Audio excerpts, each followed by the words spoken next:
one. What up, folks? Once again, it is indeed your boy Tim, the handsome liberal. Obviously, the biggest news making the rounds, particularly on the cable news outlets, is Fani Willis.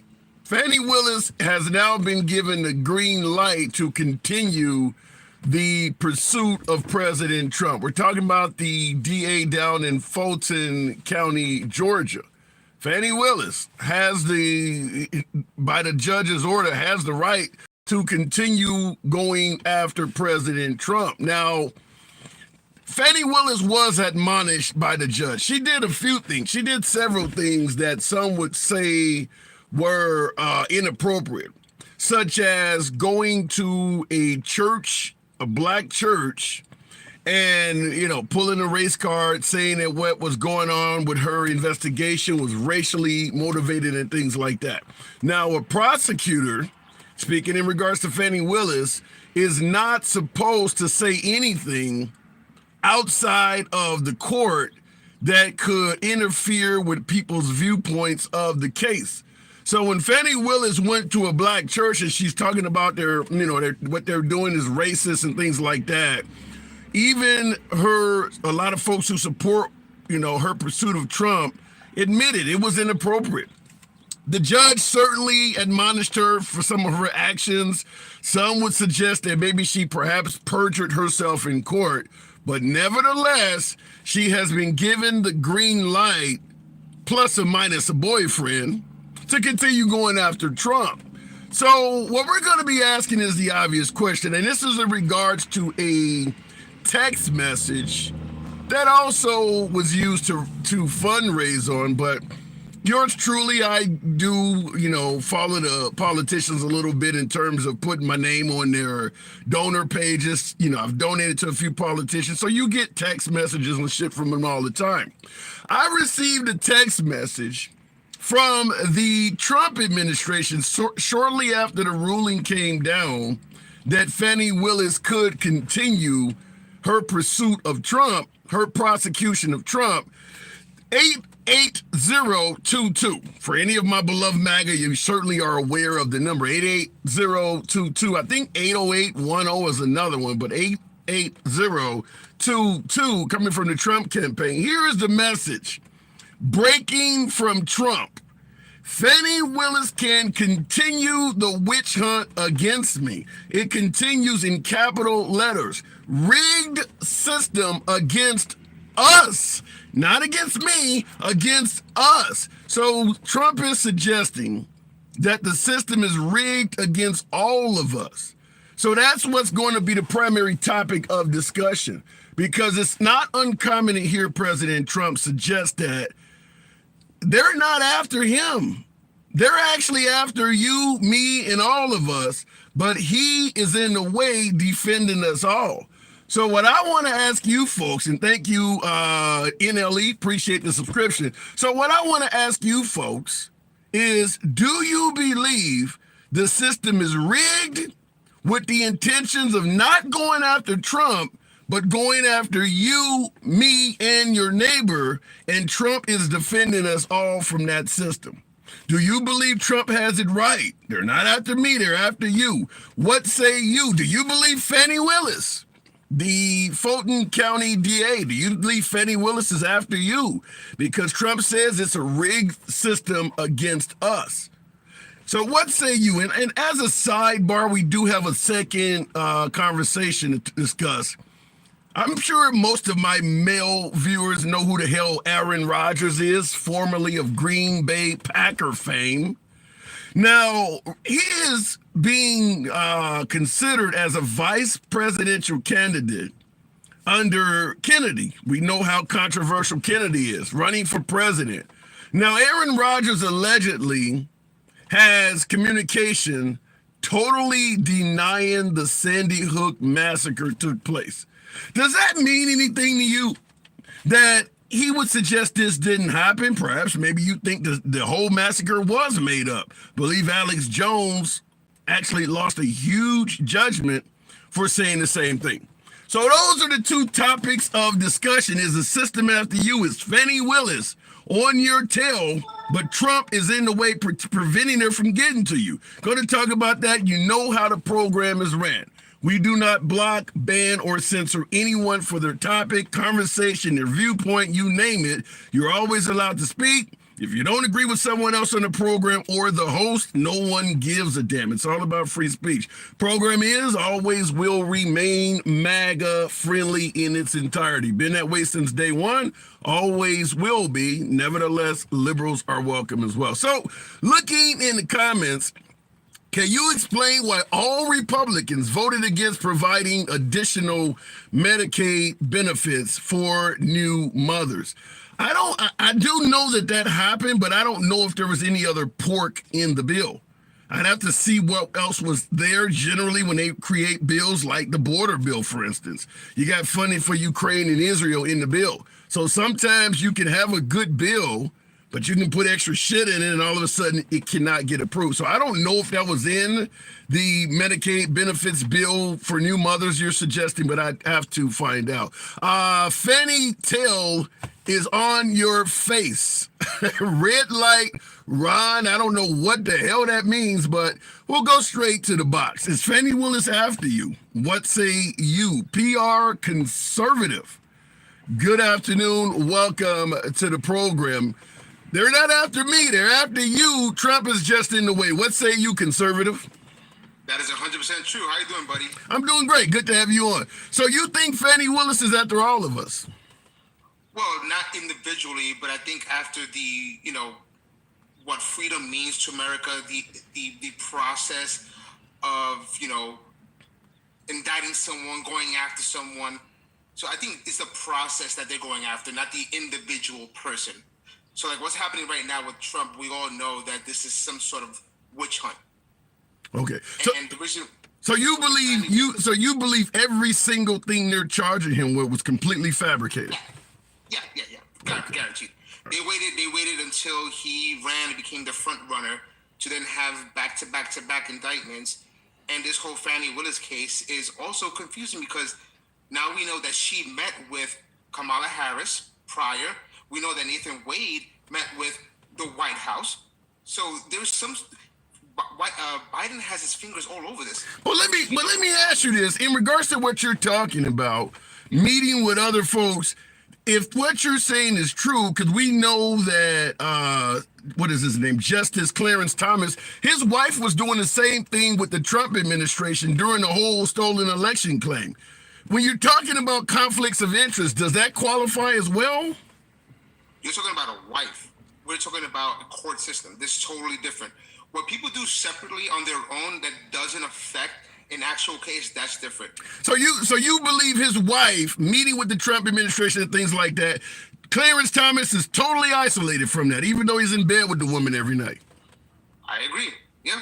Okay. All right. Again, but I don't want to talk about Clarence Thomas because right now, what's happening right now with Fani Willis, for instance, the judge claimed that she had no conflict of interest, right? Right. Even though she slept with her subordinate, paid him a crazy amount of money, and met with the White House.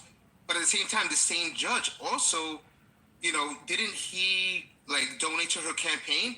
So he also has a conflict of interest. Well, wait a minute. Here's the issue with that. And that's come up a lot with President Trump. Folks who are, judges that are liberal and things like that. You believe if any judge donated to a liberal campaign or to the Biden campaign, do you believe that disqualifies them from being able to judge Trump fairly?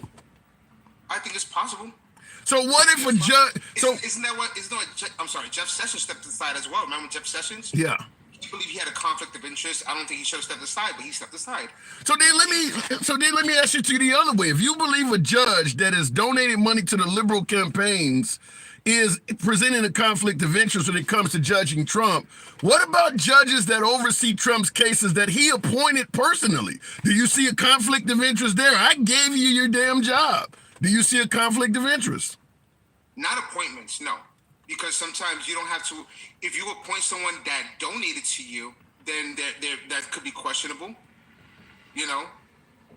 But if you're going to oversee an actual court case, and the person that is, one of the prosecutors You've donated to the campaign, which means you supported them. It's only right that you step aside. So what you're saying is that the judges that Trump appointed that are overseeing his case, you would only see a conflict of interest if they donated money to his campaign. If they donated money to his campaign and they oversaw his election, then yes, that could be a conflict of interest. Okay.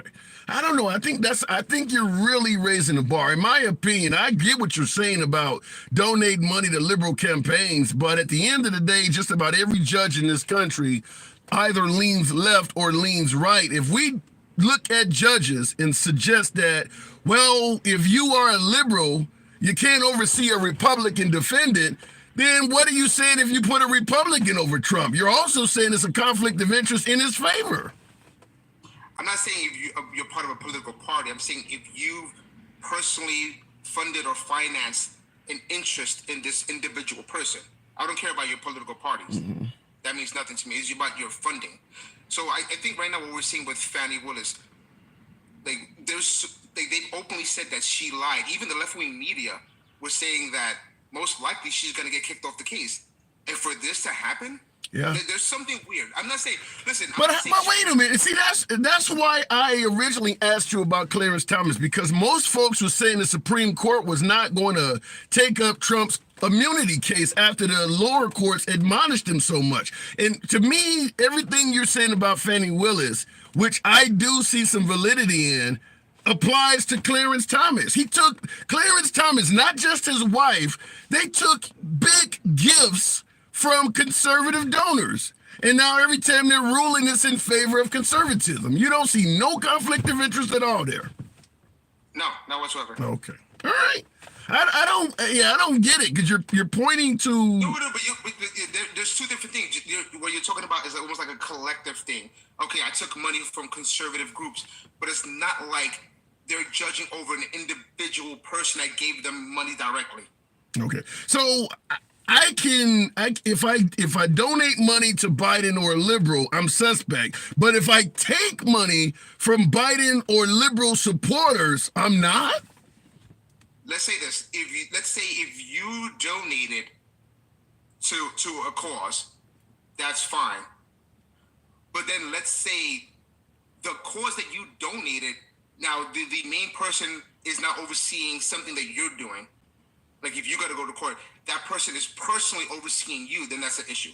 Well, then, based on what you're saying, I don't think MAGA, conservatives, or Republicans have any right at all to criticize anyone that accepts money from George Soros. Because according to you, you can accept the money. George Soros, anyone that he funds it's fair game according to you. George Soros can fund who he wants, but George Soros is not on trial right now. No, but every time someone is criticized, you're George Soros funded. You took money from George Soros. According to you, that shouldn't even be an issue. No. The funding is fine, but I'm saying, but if that individual person is now in court and has to face a judge where money was going back and forth between those two individuals, that may cause a conflict of interest. Not saying at this case it is 100%, but it's the appearance of conflict of interest, which I think judicially that's like one of the standards. If there's a conflict of interest or even the appearance of it, okay, that a person step aside. Yeah, I get your point totally about the conflict of interest part. Where you and I disagree is that your definition of a conflict of interest, I get where you're holding liberals accountable, but the guy sleeps in bed with a woman that's directly in contact with the Trump campaign. You don't see anything there. Or, when you're receiving money from conservatives, your conflict of interest is where I'm having an issue with. But your statement about Fani Willis, I can see validity to that. Your viewpoints of Clarence Thomas, I cannot. I understand. Okay. This is where we disagree at. All right, but you're always welcome back, conservative. Thank you, sir. Take care. Good talk. All right, moving the program on. Is this guest... Wow, man, the comments are moving so fast. I wanted to read somebody's comment, but hi, how's the guy with the hate symbol hat? You see the MAGA hat as a hate symbol? I think you're going a bit much. You really see the symbol, Make America Great. Wouldn't you want the country to be great? You see the symbol? Okay, we'll keep it going, though. It's called being biased. All right, fair enough. By the way, folks, tap the screen. 600 plus of you in here. Happy Friday to all of you folks. Could be anywhere you want to be on this app. Always a pleasure having you here with me. Got 650. Get your boy on up to around 15,000. Like, show the program some support in my YouTube audience. Do appreciate you folks as well. YouTube always plays games with the numbers in the beginning. Nevertheless, all of the judges that laughed him out of court in the election fraud case. I know there's so much fraud with Trump. It's hard to keep up, says Nico. Yeah, listen. Before we go back to the box, I totally agree with my last caller that there is some conflict of interest issues in the Fani Willis case, but once you start bringing up the Clarence Thomas stuff and in the lack of seeing any similarities to that is where where we kind of disagree. But you're entitled to that. You don't have to agree with those. We say that all the time. We don't block, ban, or censor anyone. Don't worry. Charges against Trump are going away one by one. Not necessarily true. They are being delayed. Yeah! Thank you for the hat and mustache, Leslie. Do appreciate that. No, the charges against Trump are not going away, but he's having a good time in court. Delays are essentially a victory if he gets reelected. So he is certainly getting a lot of cases delayed, but he's not winning them. Courtney, thank you. Thank you very much. The fact is, if Trump gets reelected as president, most of these cases are never going to come to a conclusion. That's where the victory is. Continuing on with Mark, one of our team members. Good afternoon, Mark. 6 went away yesterday. 3 of those were against Trump. Whoever said it, FAFO. Gen X, 3 of them were against Trump. So he has 88 charges remaining. Mark, good afternoon. Hi, good afternoon, Tim. How are you? I'm doing good. So is the system rigged in a manner where they're actually after you, Mark, but Trump is in the way? I think the system is rigged in the fact that someone has 91 felony counts against them, and they're still out free or allowed to run for president. That's where I think it's rigged. So you believe you believe we have a 2-tier justice system that Trump is benefiting from? Oh, absolutely.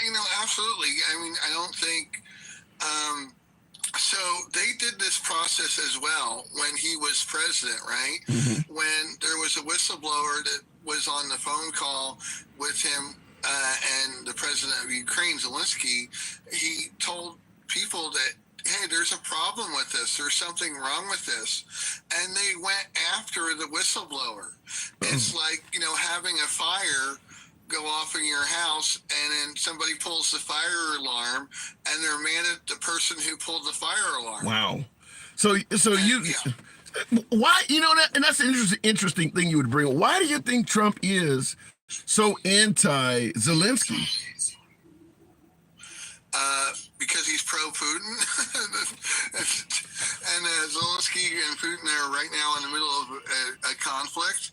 But I'm hearing from Trump, particularly my beloved MAGA, that Putin would prefer another Biden term over Trump. As a former member of the KGB, he understands basics, reverse psychology, of course. And I'm sure he just said that just so it'll be a talking point for MAGA. He doesn't actually believe that. Okay. So you do believe that Putin would rather have Trump back in office than Biden? Without a doubt, yeah. Somebody who will get in front of the world stage and say they believe you over their own intelligence agencies, yeah, of course he wants Trump back in the White House. Yeah. Why? But you raise an interesting point. Why do you think that is? That Trump certainly said that. I believe he said that to Bill O'Reilly doing a Super Bowl interview back in 16 or 2017, where Bill O'Reilly pointed out that Putin cannot be trusted and things like that, and that the Russians were interfering in our election. And yeah, Trump responded with, Putin said he didn't do it, I believe him, and he started criticizing our own intelligence forces. Why do you think so many Trump supporters don't seem to have a problem with putting our intelligence services under the bus in favor of Putin? Yeah, I wish I knew the exact answer to that. It's part of the Trumpism cult. They just go along with whatever he likes and whatever he says. I mean, there was a lot of, when he was president, you saw him put on Twitter like criticisms of businesses, and those businesses' stock would fall. The same the same day he put out that tweet, I think it was the last one he did was against a tire company. Yeah. And yeah, it's just stuff like that that doesn't make a whole lot of sense to me. I've never put that much stock in a political candidate or a president. I've liked or disliked presidents, but I've never believed them, especially when it came to my health care or, believed them over factual evidence. Wow. But what I can say, also, I think it's, Tim, I think it's pronounced, her name is pronounced Fani, by the way. Okay, Fani Willis. It's pronounced Fani Willis, and I definitely agree with the judge. They may have showed that, it's a little bit, it seems a little bit iffy there. Or, Do you think her credit, considering that she was sleeping with one of her subordinates in this, and her subordinate, her boyfriend, really had no business being on what could turn out to be the case of the century? Do you think her credibility is shot after this? Well, I think that was the intention of the whole Trump bringing this, because he's attacking the person who's prosecuting. But do you think it succeeded? Yeah, definitely succeeded. Her credibility is definitely damaged. They have a whole talking point now instead of talking about the actual case. Yeah. But to the judge's ruling, they did not prove the conflict of interest detrimented the defendant's case, because it really has nothing to do with the defendant's case. Yeah. It's not like they paid a whole bunch of money to trump up these charges, and they didn't force Trump to call Brad Raffensperger, right? They didn't force Trump to make this fake elector scheme. Yeah. So let me ask you, because this undoubtedly comes up often when we're discussing President Trump. In the comments, G2 Custom says, Mark, referring to you, but it's often me a lot of times. But Mark says the guest has Trump derangement syndrome bad. How do you respond to that when folks suggest you have Trump derangement syndrome? I just kind of laugh it off. I've been following politics since I was a young kid. I've always been interested in politics. But I can see clearly the evidence in front of me, and I do not believe Trump's lies for 1 second. For he just makes up his dialogue as he goes along, and if you ever catch somebody lying, you notice they changed their story. Look what he said about the documents case. First, he didn't have the documents. Then he did, but he had presidential clearance. But then they belong to him. It continually changes. And none of it is correct. Wow. And again, the Democrats did not force Trump to do any of these things. Yeah, I don't disagree with that. I do got to move it on. And I see in the comments, Jeff C. on YouTube says the only people with Trump derangement syndrome are MAGA supporters. Mark, appreciate you coming through. Thanks for having me on, Tim. Always a pleasure. Same. So the comment, the whole topic of the discussion today, by the way, tap the screen. We're hovering around nearly 700 on TikTok. I don't know what's going on with the numbers, but we'll go with what we got. Get your boy on up to 20,000. It does help out the algorithm. Brings in more MAGA. MAGA are my preferred guests, but liberals are welcome as well. So certainly tap the screen on TikTok. For my YouTubers, feel free to smash that like button. If you folks enjoy civilized dialogue from both sides of the aisle without any concern of the host trying to block, ban, or censor anyone for their opinion, you're in the right place. We're here Monday through Friday, 1 p.m. We believe everyone should speak. You don't have to agree with anyone on the program, including yours truly. That's how it works. Look at in the comments. The personal business has nothing to do with anyone's case. Well, in regards to that comment, Arlita, folks are suggesting that Fani Willis, if that's the correct pronunciation, perjured herself in court, lying about the fact that those two were even together. and doing so under oath. So that your credibility can be shot if you lie in court. Real quick, going back to the box, Sunshine with the hat and mustache. Yeah, thank you very much. Real quick, going back to Payback. Cannot argue with a name like that. Payback, good afternoon. How you doing, Tim? Good morning. I'm doing good. Good afternoon to you here. So, do you believe the system? 1 second, I can't hear you. Hold on 1 second. Okay, because I can hear you loud and clear. We'll give him a... I don't know why the volume turned off. I can't hear you. Can you hear me, though? Loud and clear. Can you hear? If you can't hear me, we can't have a... Your volume. Yeah, I can't hear you for some reason. Okay. All right, I'll drop you because if you can't hear me, we can't have a conversation. MAGA doesn't look at the facts, but makes excuses. Conservative, Democrat, veteran. Thank you for the super chat. The name is Conservative, Democrat, veteran. Wow, that's a mouthful. MAGA doesn't look at the facts, but makes excuses. Wow. MB says Trump 2024.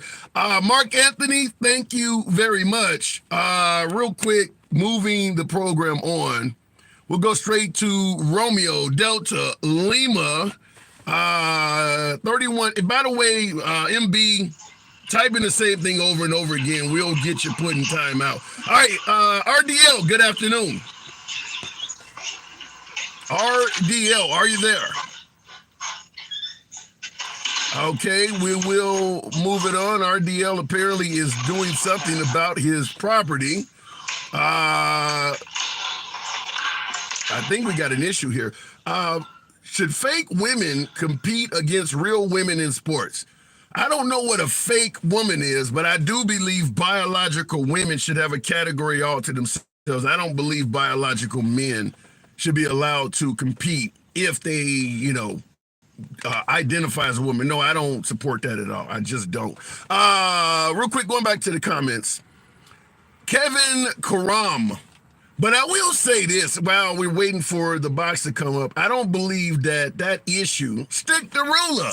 Thank you for the subscription. I don't appreciate that. I don't think that the transgender, a transgendered woman playing for biological teams with biological females, I don't support it at all, but I do believe the Republican side of the aisle is blowing that issue up. I mean, how many schools in America feature a biologically born male trying to play for one of the women's teams?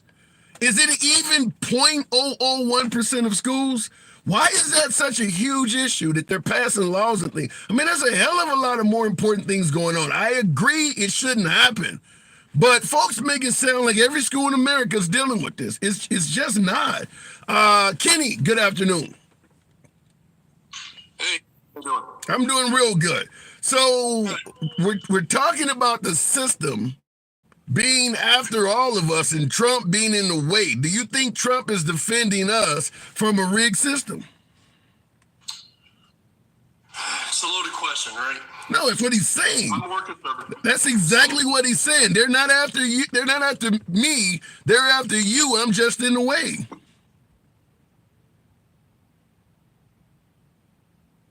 Kenny, are you there? Okay, I'm really having some issues with the box here today. We'll try it one more time.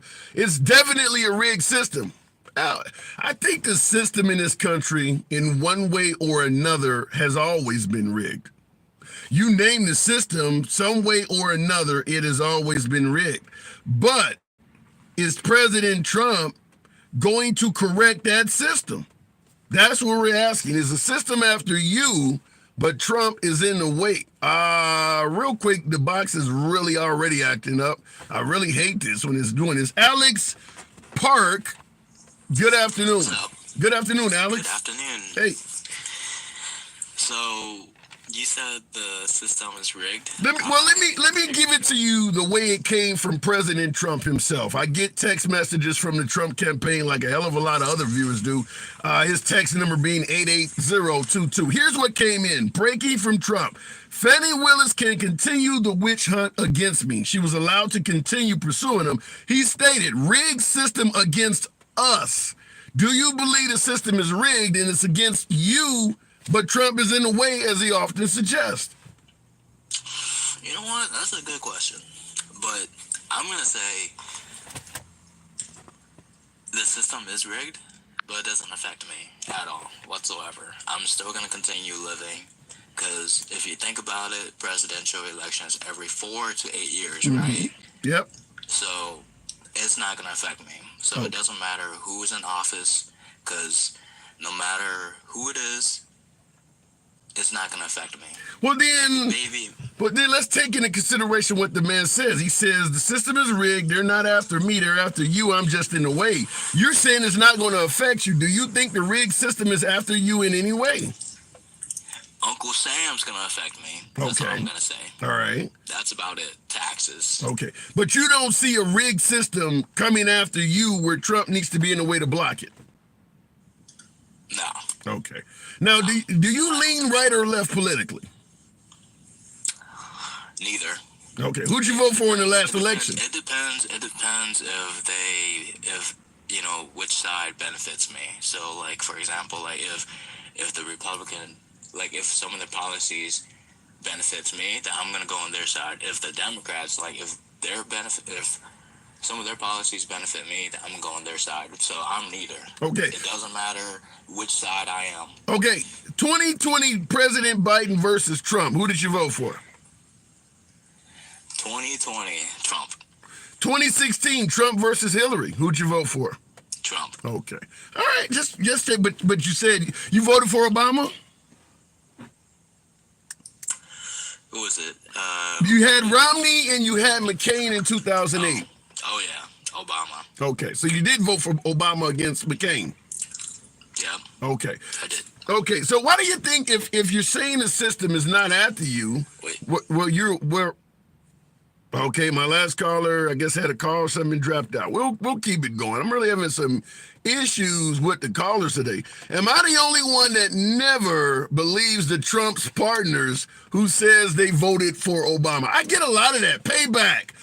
I do get a lot of that on the program. A lot of Trump supporters will tell me throughout of our many conversations that they voted for Obama at least once. It is very common to have a Trump supporter say they voted for Obama. You're saying you don't believe it, and I see in the comments, Queen says they lie. Are you kidding? Most of us were Democrats. Dave, you're telling me most MAGA were formerly Democrats? Now, Trump himself is on video saying he was formerly a Democrat. I've really got to get somebody like that on air and talk to him, because I'd have to figure out what are your principles. I agree with John Oglesby on YouTube where he says that makes no sense. Personally, to me, it doesn't make sense to follow Obama and then go to Trump if you're suggesting that Obama was a socialist, Obama was going to take away guns. I mean, the way Obama was framed, why would you go from Obama to Trump? Pro-life, pro-choice, Second Amendment, religion, support for the police. It makes no sense. I don't understand that. None of that makes sense to me. Going to the box, I miss a president that can talk. Are you suggesting that Biden cannot talk? Perhaps you're talking about Trump? A president that can talk. Tap the screen. Nearly 1,000 of you in here. I do appreciate that. So certainly tap the screen.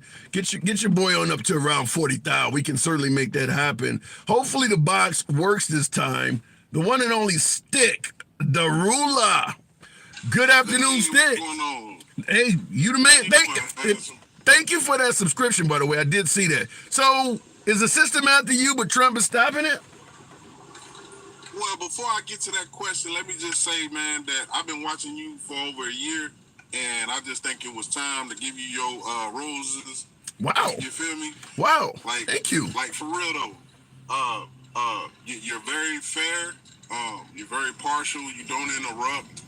And before you even give pushback, you say, hold on, I'm going to give you some pushback on that. Thank you. So, thank you.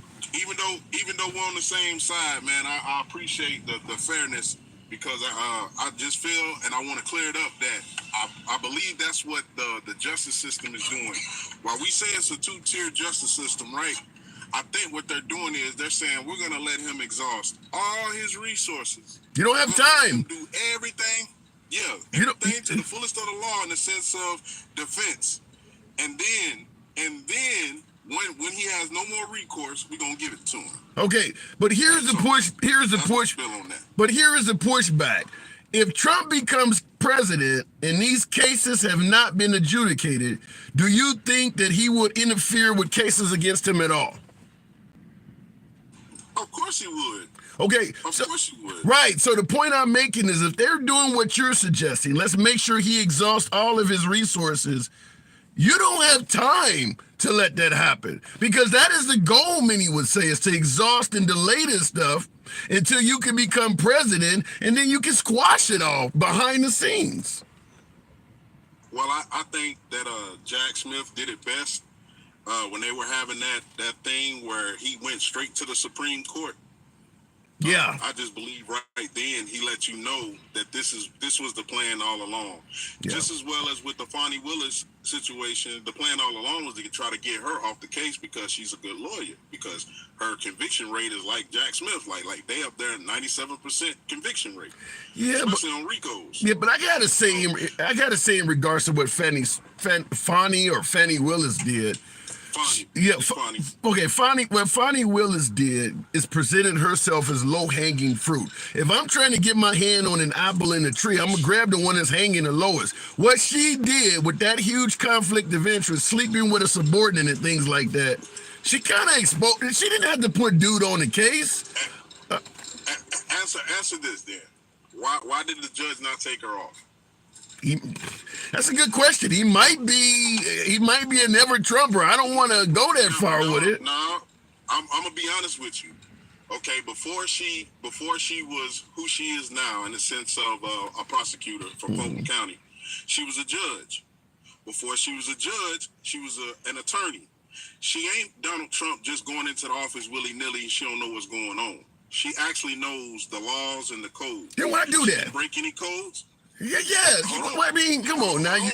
You. Hold on. She didn't break any codes. Okay. That's my point. True. But if she would have broke a code, then she wouldn't be on the case. They would have said, we found that you broke this ethnic code here, and this bars you. But they went from a relationship to now funds were misused. Okay. They were trying to get her on that. So now, it's not about the relationship because she broke no code. Well, the thing about it is, like I said, though, she presented herself as low-hanging fruit and gave them the ability to use that delay. If you look, first of all, if you're going at the president, you need to be squeaky clean. Some would say if you're a black woman, you need to be doubly squeaky clean. But you put some dude you're sleeping with that has never handled a case of this magnitude. Oh, you don't think folks are going to look into y'all background? How the hell did he get this case? I mean, for her to do that, as you say, she was a judge. She knows the system. You don't think anyone's going to look into the fact of how did he get such a huge case? She left herself exposed. I would say this, that he's not like a private investigator. He is a lawyer, but what I'm saying is he's private. He's a private lawyer. He's a contracted lawyer. So there was no conflict of interest. Therefore, that's why the judge said that she can stay on the case because she didn't do anything.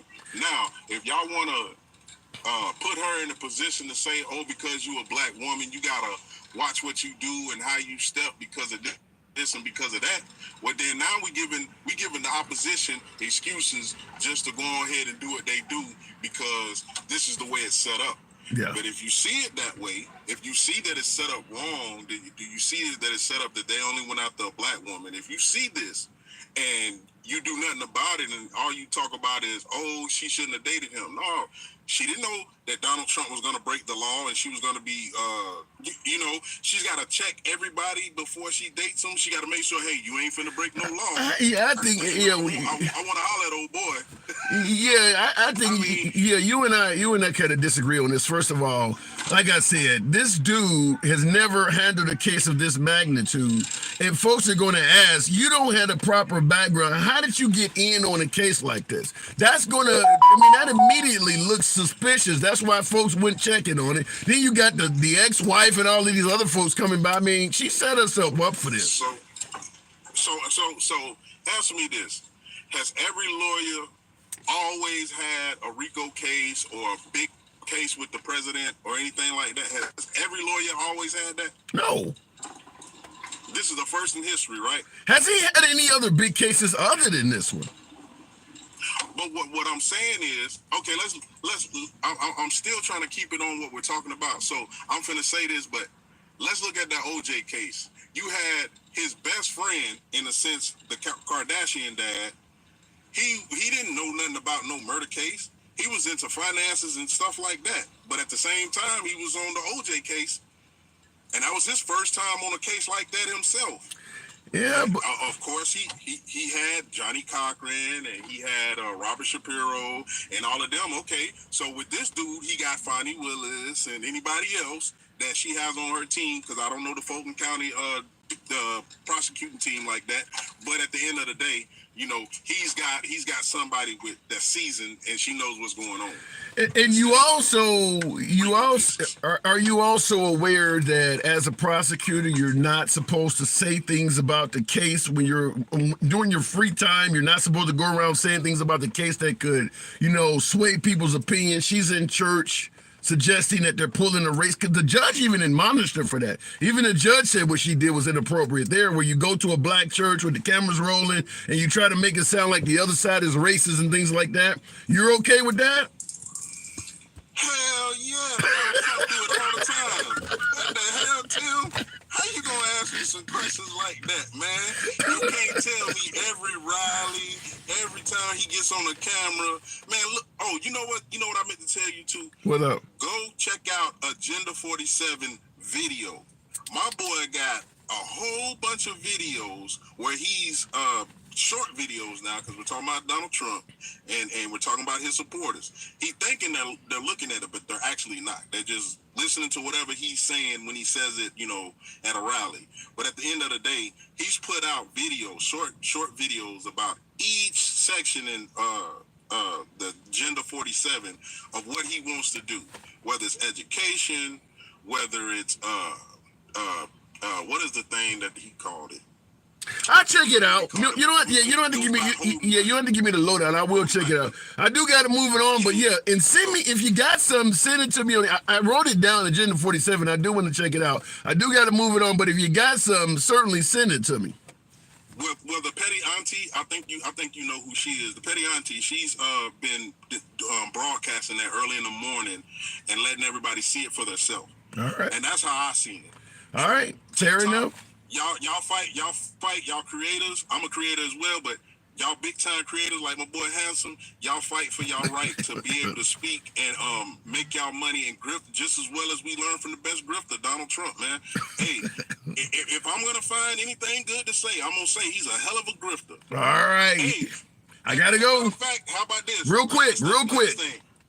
Those shoes, those Donald Trump shoes are on sale at TikTok shop. Go check it out. I gotta go. All right, looking in the comments, and thank you, Kim. Thank you for that subscription extension. Thank you, Kim. Thanks, bro, for keeping it real, says Ben. Where did she lie? You can't just say someone lied. You have to prove it. Well, has she proven that the pursuit of her was all due to her being black? Has she proven that if she was a white prosecutor or DA, this would not have happened? Because that is kind of what she is suggesting, is that they went after her simply because she's black. You're asking, did she lie? Did she prove that? Now, a hell of a lot of folks on the, you know, in the African American community may agree with her, but when you ask, did she lie? Does she have proof that if she was white, sleeping with a co-worker, it would never have happened? Looking in the comments, I donated. But I love Donald J. Trump, says Paul. You're not the only one. A lot of folks love Trump. He was a traffic court lawyer. Yikes. Going back to the box, is the system after you, and President Trump is simply in the way? What say you? Real quick, canceling some out here. Why use the race card, says Kamar. Well, that's what we're talking about. The judge stated that, that was inappropriate. You use the race card, because it might be true or because you may be looking to garner support from certain types of people, one or the other. That's why you would use the race card. Or you may be using it to demonize the other side.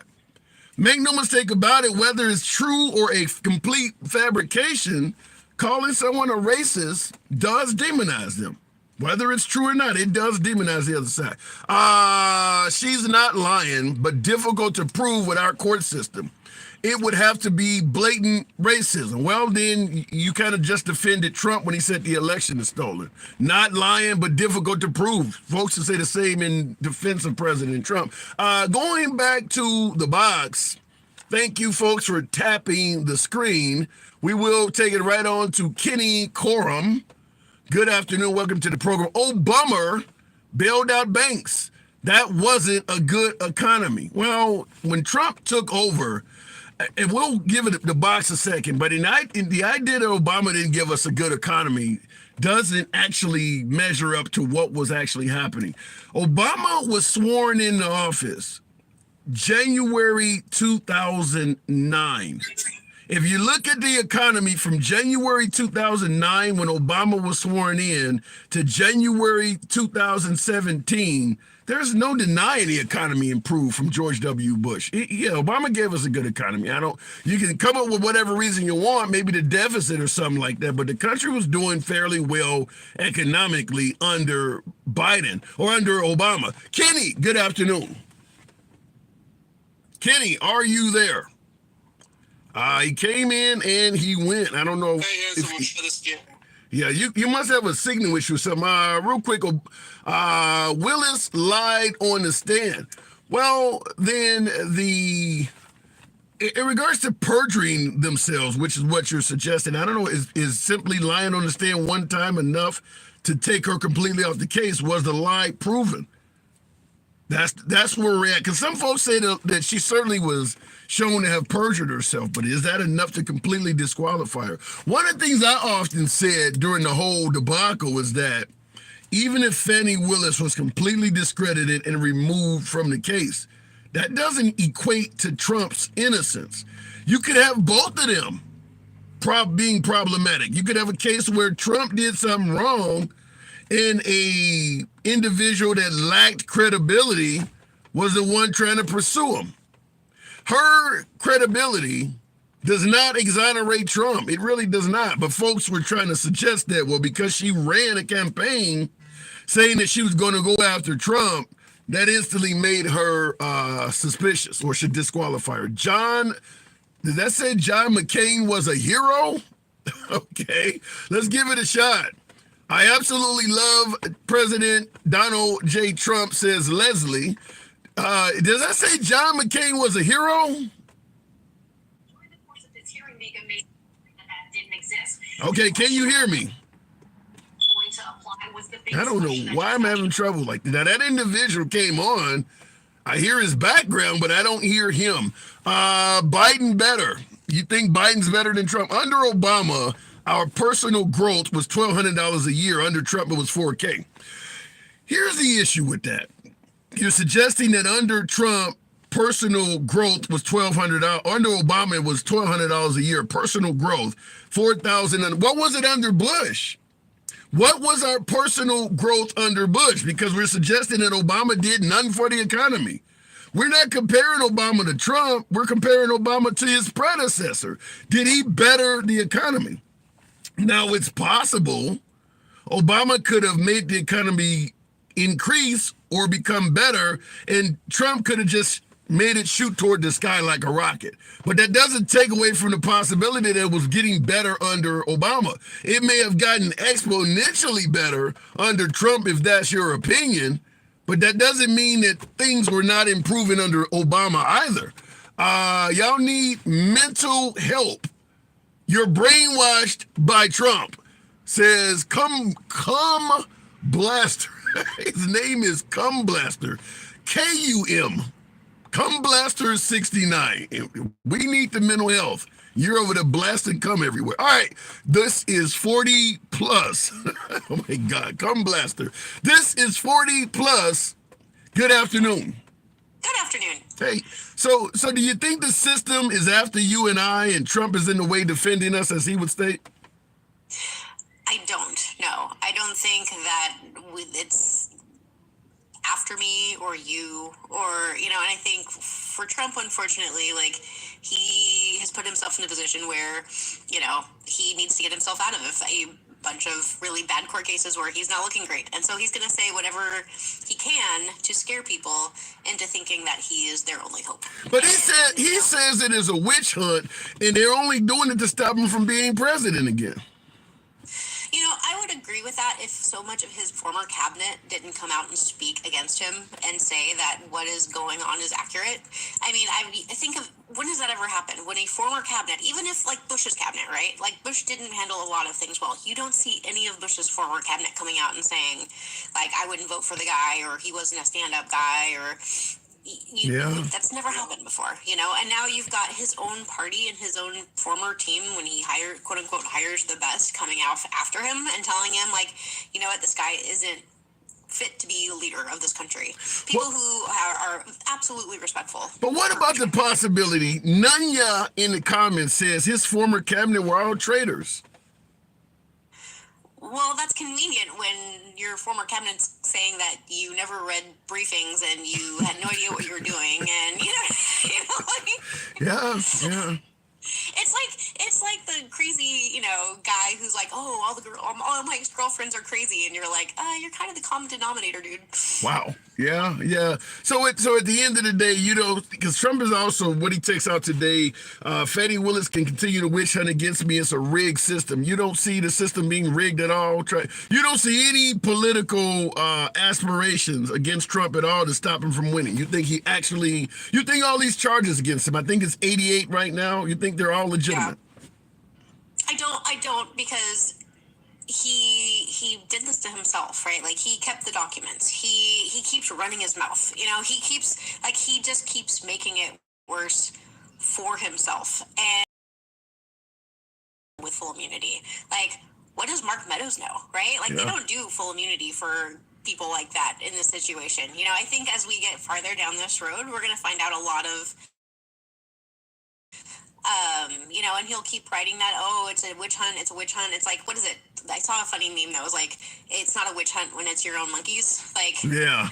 And I think that's where, that's like, where, like, the math isn't mathing, right? Because, like, it would be different if they were, like, Democrats coming after him, but they're not. They are his own party. So if what you're saying is true, why do you think, 74 million folks voted for Trump, 40. Why do you think there's so many people that do believe it's a witch hunt? Trump ain't saying this by himself. There's a hell of a lot of folks that do believe the system's after the man. Yeah, but there are also people who benefit from his system. Who is not saying that, who isn't, like, in the top 1% who is now benefiting from his tax plan and his tax cuts and all his plans and all of the things. The people who, the average American and the MAGA people, like, they're buying it, but they've come out on video saying, like, I don't care somebody, I'm still gonna back him. Wow. They don't care. Like, they bought the But do you actually believe that's true? The man said I could shoot someone in the middle of Fifth Avenue and my supporters would go nowhere. Do you believe that's actually accurate, that if he shot someone, MAGA would still be down with the program? I would say a lot of them would be, because they see him as, like, the religious, savior of all of that. Have you seen that one video he released where it's like, God gave us Trump on blah blah blah, and they drank the Kool-Aid. It's interesting it's interesting you would bring religion up. I went to a Trump rally about 4 months ago, and I did have a supporter because we were in line for like a couple hours waiting to get inside, and I did have a supporter look me in the eye and say Trump was appointed by God. So there are folks who do believe that. Conservative Democrat veteran on YouTube, thank you for the super chat, says he doesn't call the system rigged when the courts rule in his favor. You can't have both, pick a side. Do you see Trump having such a biased viewpoint? Oh, 100%, right? Like,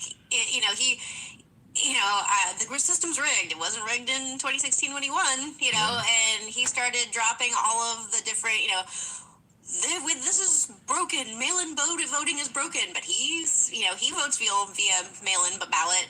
Like, it's whatever serves his purpose is what he's gonna say. Wow. And but that's him. Like, his whole career has been that. Is he not going to be our next president, in your opinion?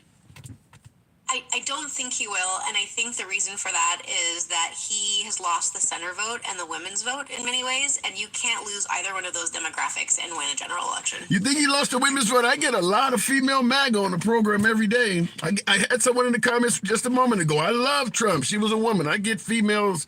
There's a lot of female MAGA out there. Yeah, but they're generally like my mother's generation, who are older women who are more like trad wives kind of. What is a trad? Wait a minute. What is a trad wife? What was that? It's the traditional wife, where stay at home and it's kind of a TikTok trend. But I think that the women I see who follow Trump are either religious and they think he's the guy who's going to save everything and he's sent by Jesus, even though he stands in front of a church with a Bible upside down and has never asked for forgiveness, but they still follow him. And a part of that is because they're middle-aged white husbands do and whatever their husbands say. But what about now? Cecil in the comment. I want to ask you this last question before I move on. Cecil Grant in the comments is saying no way he lost the women's vote because their children matter. We're talking everything from DEI. We're talking transgender issues in schools. We're talking CRT. A lot of folks believe that the liberals are changing this country fundamentally. That is not in the best interest of children. So what he's saying is women are going to vote for Trump because he protects a better future for their children. I would disagree. I think that he is a threat to, look at the way he talks about, women, or talks even about his own daughter, he sexualizes his own daughter. And I think most women outside of the demographic I recently I just mentioned don't see him as a positive thing for their daughters. They see him as a threat, and not something that they would support. I think what you'll see is the same what we've seen in the last two midterm elections, right? You see they expected the red wave, and then it never happened. And the Roe versus Wade ends up being a lot more polarizing, and it's going to lose the Republican ticket. All right. We will see. This is 40 Plus. Certainly a pleasure talking to you. Doors always open. Yeah, thanks so much. Hey. I love your show so much. This is great. I appreciate it. Thank you. Same. All right, looking in the comments, this woman has no clue. Cooper Creek, I don't know. There are females that agree with what she's saying, but I do have a hell of a lot of females that say I'm rolling with Trump no matter what. So there's plenty of examples on both sides. So I won't go as far as say she has no clue. I've heard a lot of females say what she has said as well. Both candidates are too old, in my opinion, says Arkansas 315. Well, there's no denying that. If you think Biden's too old, now cognitive abilities, we can debate. But if you think Biden is too old, Trump could have been in the same high school during Biden's run. I think he may have been a freshman when Biden was a senior, but they're only a few years apart. So if you think Biden's too old and Trump is not, where do you draw the line? Because Trump will undoubtedly cross that line if he wins again. He's going to be in office at a point where he's over the line. You're saying it's too old. They're not that far apart. Cognitive ability is what I suppose MAGA should be saying in regards to comparing these two gentlemen. You can't bring up age. They're too damn close at this point. Looking in the comments, real quick, not everybody gets mentally old at the same rate. Dude, you are correct. But both of these men, Trump and Biden, have lived past the average age expectancy of an American white male. Both of them have. I think a white male gets in the early 70s or something like that. So both of these guys are on borrowed time. Just because Trump is more stable, in your opinion, cognitively, doesn't mean he can't just out of there in a lick of a hat. We all have elderly folks that may have fell and broke their hip and suddenly they're dead within a year. When you get to be that age, Any little thing can take you down quick. You got to actually give Biden credit, considering how many times he's fallen. He hasn't broken bones or any damn thing, so clearly he doesn't have osteoporosis. He gets right back up. Could Trump do that? I don't know. Folks believe Trump gets on stage, knows where he's at and things like that better than Biden. We can debate that. But Biden's riding bikes and shit like that. Have you seen Trump on a bike lately? So there are points to be made from both sides. Okay, you made a good point on that one. Thank you, Mac. Films and things. Going back to the box, we'll keep it moving with Angie Smith. If it lets me bring her up. I'm having issues with the box sometimes, but we'll try and make it happen. Is Trump stopping a rigged system from getting to us? Angie, good afternoon. Good afternoon, handsome. How are you? I'm doing good. Appreciate you. On this lovely Friday. Yes, indeed it is. We're trying to duck and dodge a rigged system. Is Trump our hero? Are you there, Angie? I'm sorry. Oh my God, the service. Are you there? Yeah. Can you hear? Loud and clear. Okay, because the service is acting up today for whatever reason. Okay. As long as you can hear me, I can hear you. Okay, let's give it a shot. We're trying to dodge a rigged system. Is Trump our hero? Is he preventing the system from getting to us? Absolutely not. He's preventing the system from getting to him. Then why is he saying it? The system is not after me, it's after you. I'm just in the way. Why is he saying that then? Because he needs the people for the votes. He needs people to boost him up. See, he's very egotistical.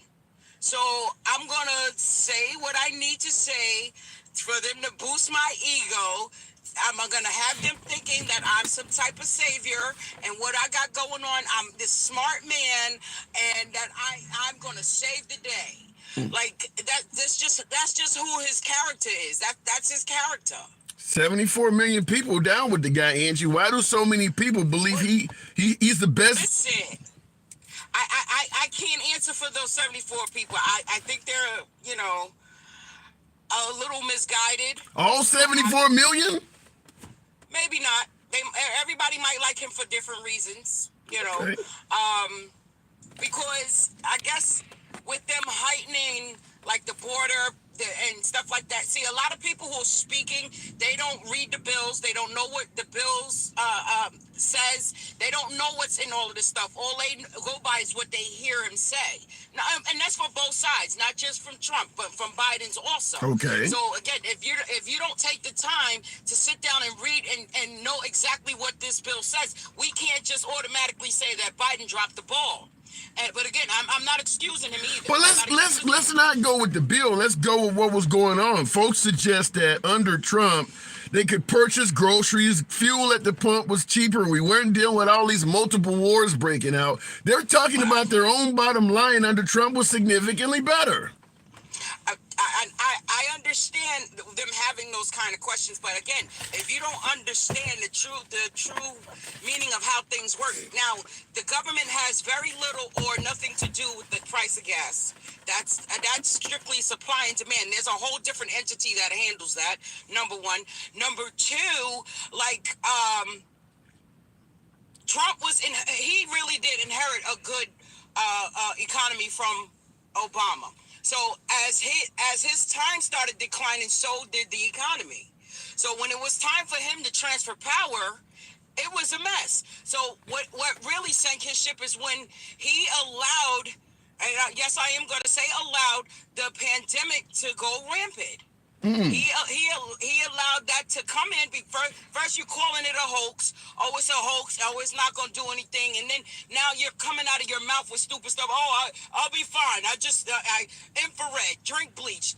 Stupid things like that. That's not what American people need to hear. Okay, so what about the fact that under Trump, we didn't have Israel dealing with Hamas. We didn't have the Ukraine being invaded by Russia. The world seemed to be a calmer place. It might have been, but with the Israel and Hamas thing has not just started. That's been going on since. But it's much worse. Centuries. It's much worse right now. Because that goes along with the time. Times are changing, so they're going to go along with. We have so many other entities now. Now, back in the day, we didn't have social media. I'm going to tell you, social media played a major part in a lot of this stuff going on. So again, all of this stuff has been going on. We just didn't see it because we didn't have the access we have now. So, it's getting a lot worse. Wow. It is getting worse. And things tend to get worse before they get better in any situation. Okay. Well, let me ask you. And they talk about groceries. And one more point, they talking about groceries, but yet you out here selling $400 pair of sneakers. Make that make sense. I saw that in the comments. Is that a double standard or is it not? Well, it depends on who's buying them. I saw it in the comments. Real quick, Kelly, thank you for the fireworks display. Absolutely, none but gratitude to you. Thank you.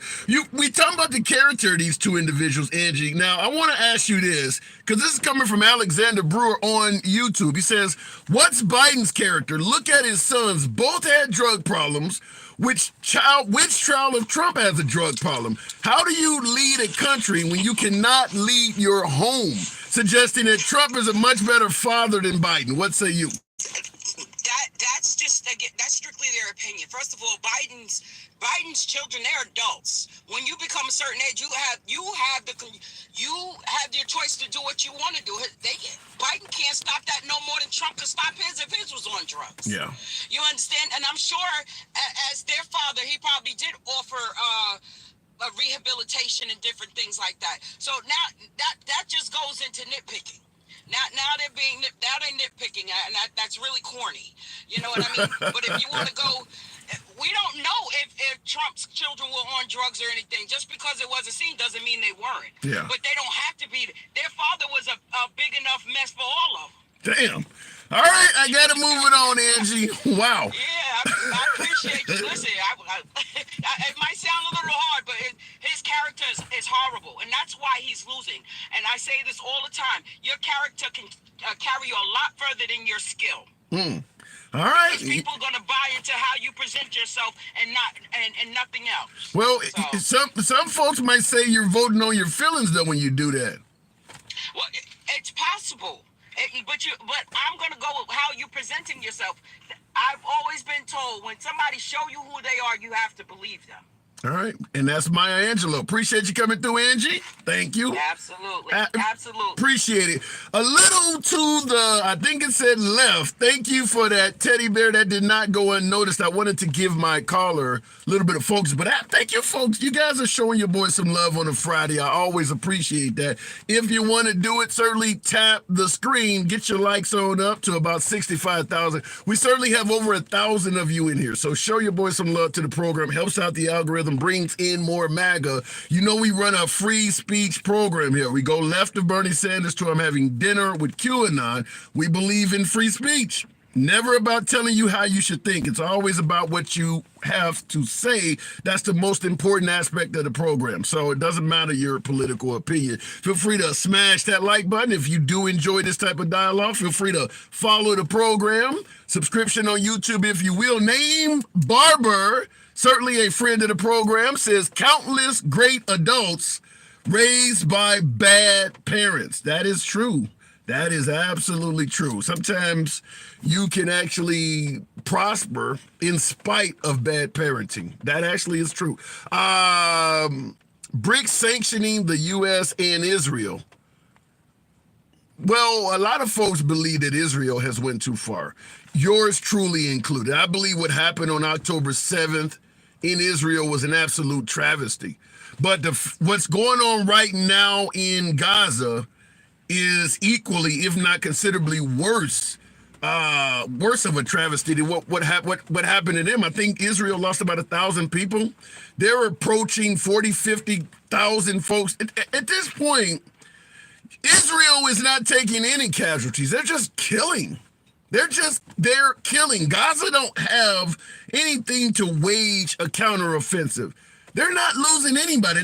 They're killing. So at this point, I can see why even our allies are starting to question America's continued support of Israel. This is not a war at this point. This is just a straight up massacre. Israel is not committing an act of self-defense at this point. the Palestinians have been subdued damn near to the point of starvation. Who are you taking out? Why are you still doing air bombings and things like that? There's nothing here to justify that. So America continuing to support them, it's questionable. And I certainly believe that Israel had the right to defend itself on October 7th. But at this point, it's nothing short of overkill. It is overkill.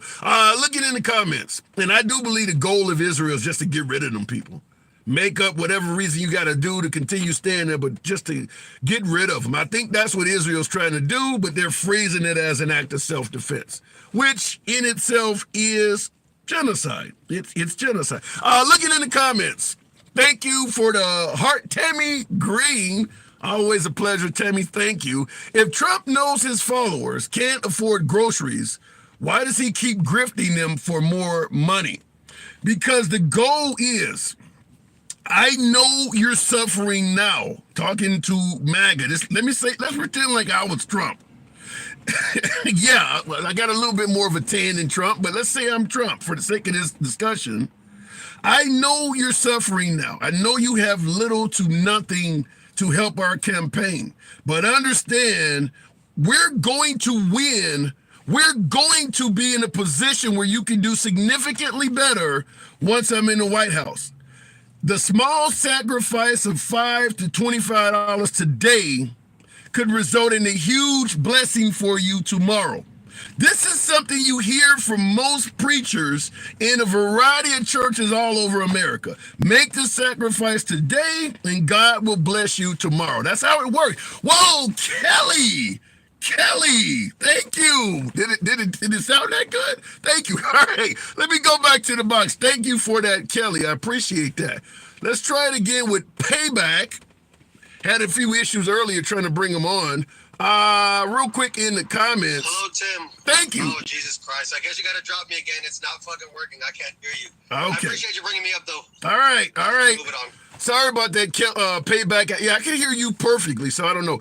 If voting really mattered, they wouldn't let us do it. Angela Jane, I got to totally disagree with you. I will say at the national level with the Electoral College, there's some discussion to be had, but at the lower levels, your vote absolutely matters.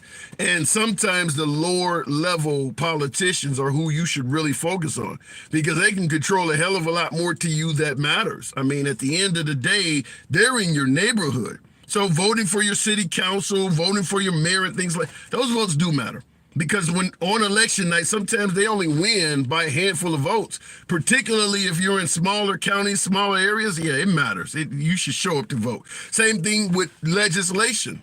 Whether you want to legalize marijuana or something like, you should vote. It does matter. Going back to the box. Real quick, we'll go with it is what it is. All right. I had someone dump me. Completely broke up the relationship, and that's exactly what they said to me. It is what it is. I was brokenhearted. It is what it is. Good afternoon. Okay, came and went. That happens. Real quick on the YouTube Saturday out, I did want to point out something real quick. By the way, tap the screen. Much love, brother, says Gage, if I'm pronouncing that right, Limmers. Thank you for the super chat. Absolutely appreciate that.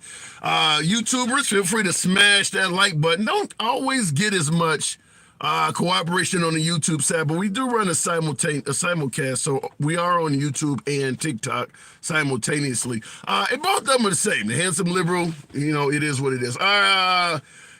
Product of democracy. Let's give it a shot.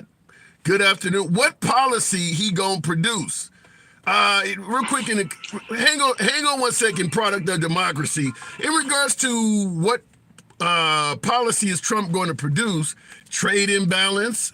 Maybe folks believe getting out of global affairs overseas would put more money in your pocket, bring down taxes. There's a host of things, Trump policies, putting up the wall, controlling the influx of immigrants across the border, less competition for jobs in this country. Whether you agree or disagree with any of this, there's a host of policies that could be well orated from Trump that could possibly benefit Americans. Product of democracy. Good afternoon. You're on mute. Good afternoon. Hey, so what do you think? Is the system rigged? Trump is trying to defend us all? No, I believe that he's actually trying to defend himself. But this is the way I see it. It's like a child trying to blame, everybody else for his problems, but he doesn't take accountability for his own actions.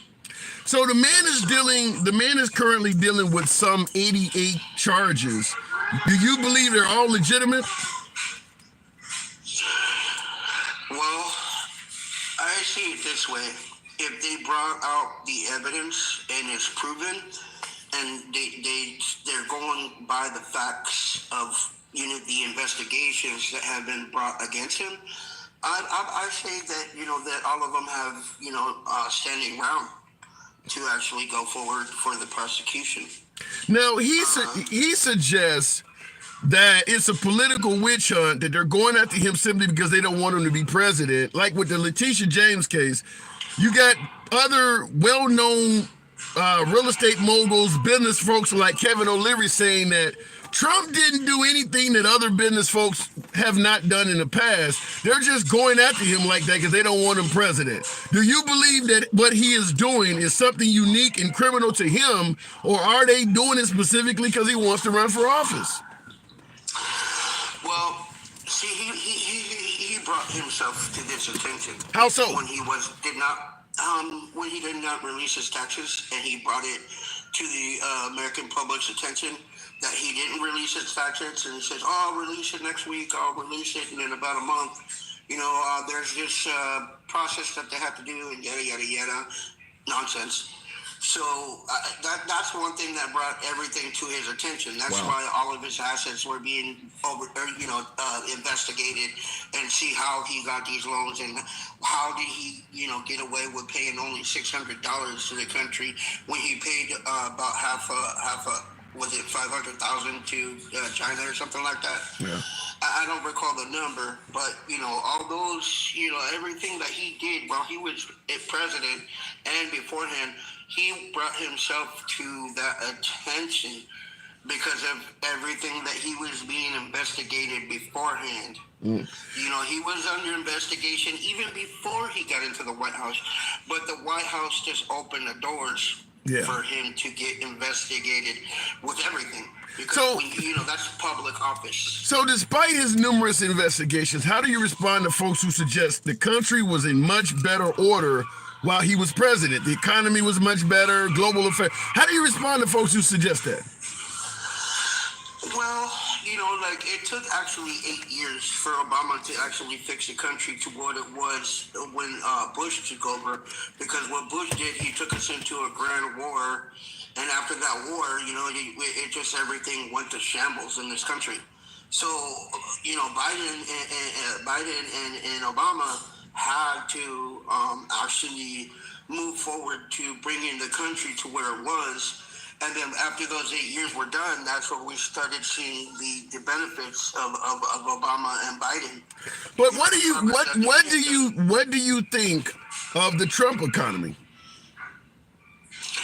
The Trump economy, I believe that at the beginning it was going one thing, but the only problem that he had was the C-19 virus problem that we had in the country that he could avoid it, simply by actually using the plans that were put in protection from these viruses that we had previous, while Obama's administration used to actually,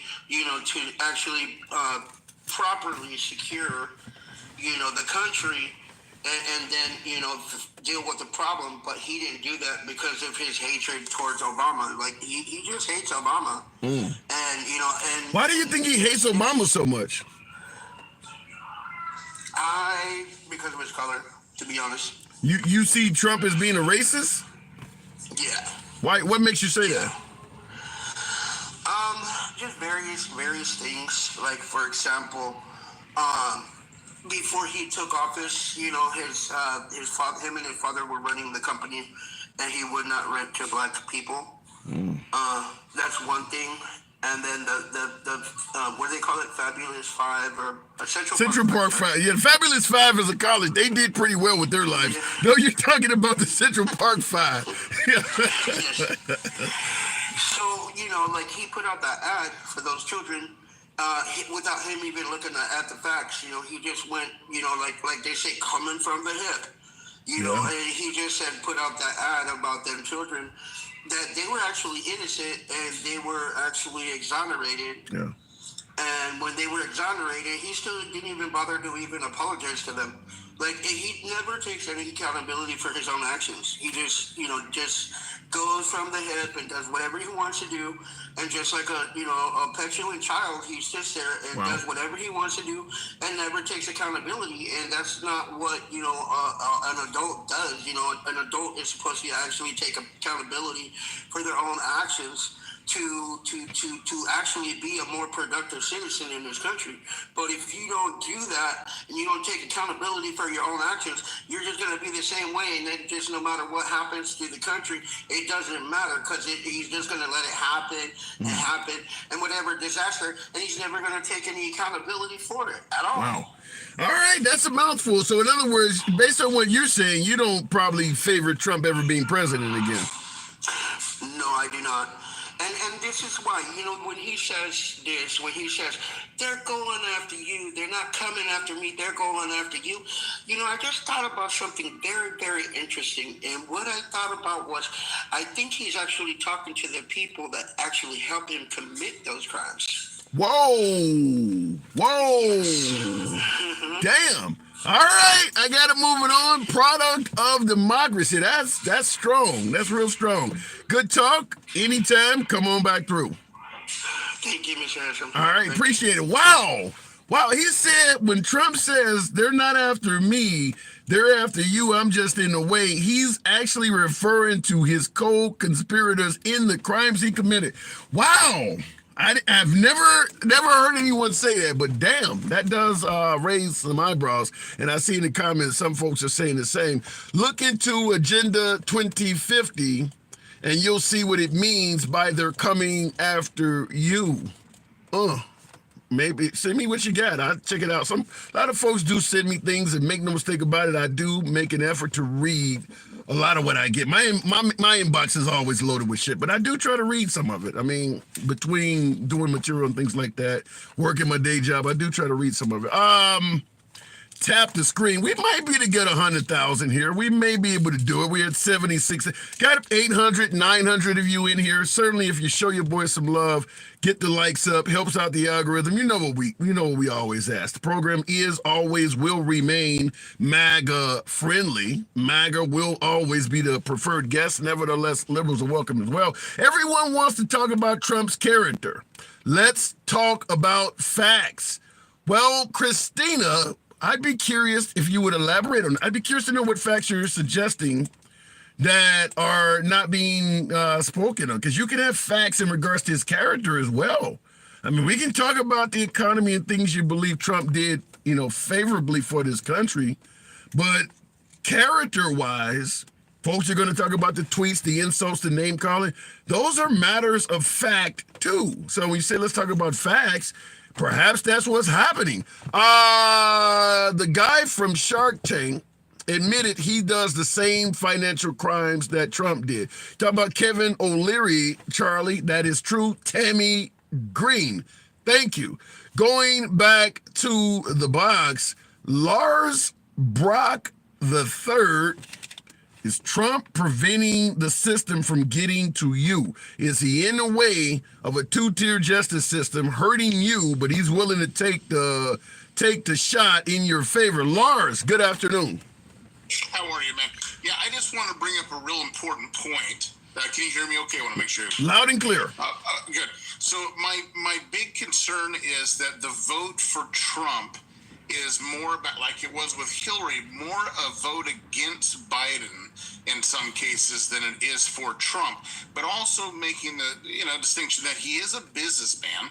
America's a business. Let's not, beat around the bush. I'll let you continue, but I want to interrupt by simply saying I believe that most people voting for Trump are voting for Trump because they like him. I think there's a considerably larger anti-Trump vote than there is an anti-Biden vote. I think that most liberals are not. I mean, the polls show it. Maybe the polls are wrong, but the polls show that there's not a lot of love for Biden. It's hatred towards Trump. So I think what you're saying probably applies more to Biden than it does to Trump. But you believe that a lot of folks voting for Trump are voting because they don't like Biden. Let me make an addendum to that. Maybe I'm talking about the people that are on the fence for Biden a little bit, and they may be swayed over. And I think it's because of the extreme, let's be honest, Democrats today, or I should say liberals today, are not the same as they used to be in an political environment where Kennedy would have been considered a conservative. You have to look at the idea that that's a very big deal, I think. I think Trump wins. I don't have a lot of doubt about that. And I hope that we get a little more done in the House and Senate than we did last time, because he had a lot of challenge. And I think when he gets back in, I think he'll still, continue to have the challenge, most likely, especially with all this vitriol going on.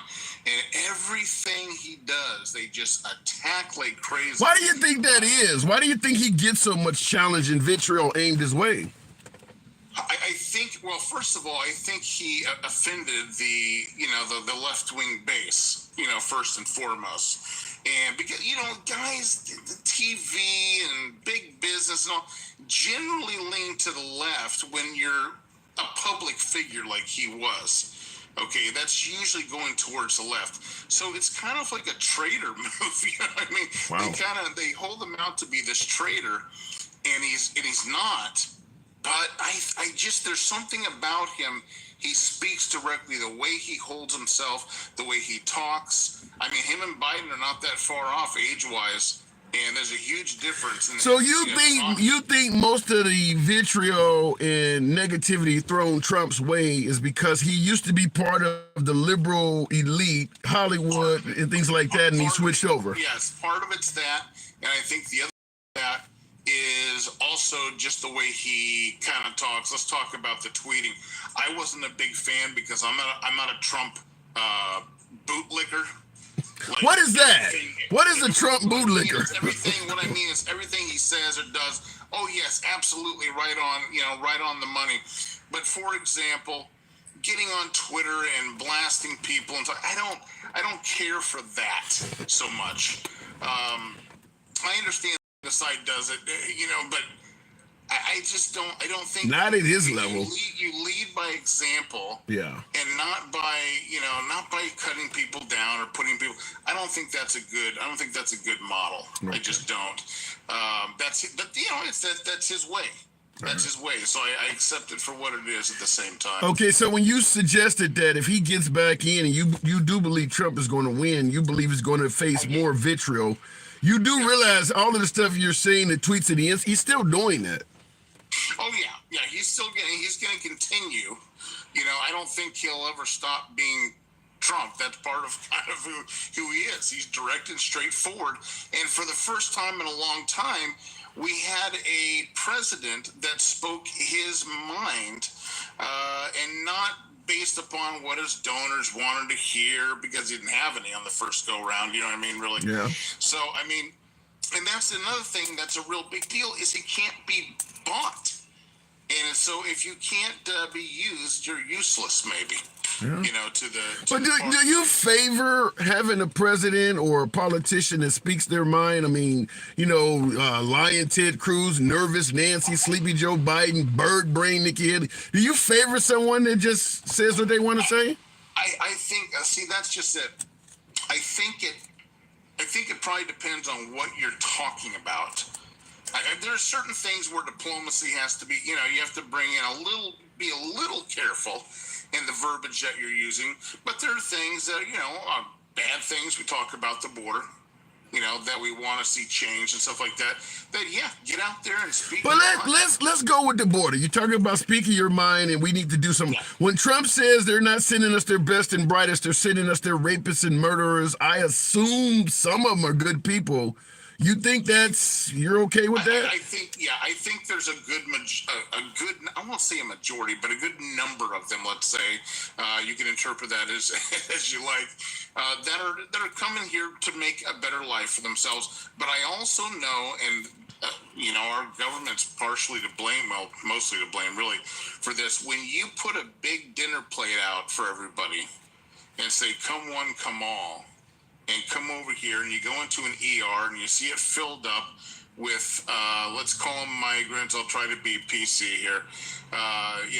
Whatever you want. Well, wait a minute. You said migrants. Up with that, using resources that are supposed to go, and then they turn on and they say, oh, but America's a land for everybody to come. Well, that was made at a time when we needed workers. Then take it, and then if it was made at a time in the past, then remove it from the Statue of Liberty, because it still says it. It's still there. It's still up. Right. So, absolutely. But what you're saying, folks, the majority of them are coming to better themselves.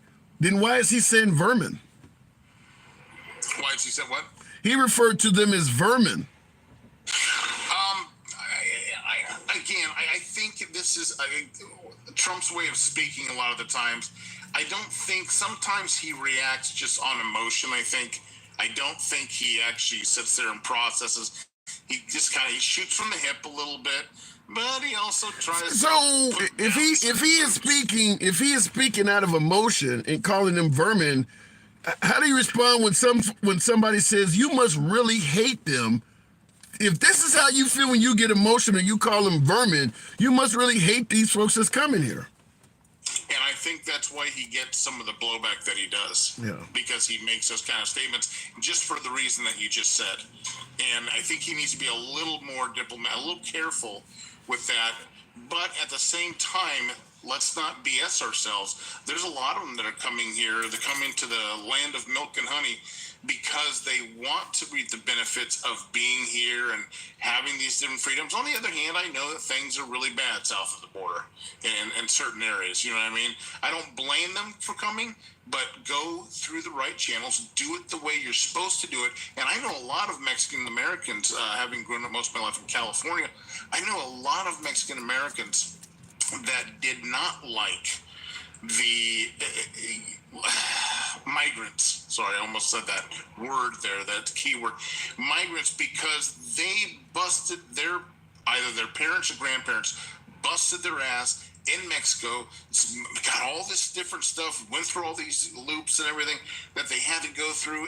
And yeah, I don't disagree with you about I don't disagree with you about the notion that you should come here legally, but just because folks are not coming here legally doesn't justify just calling them all these wild names that even you're admitting are not true. They're mostly rapists and murderers, or they're poison in the blood and they're vermin. Even you're admitting that stuff is not true.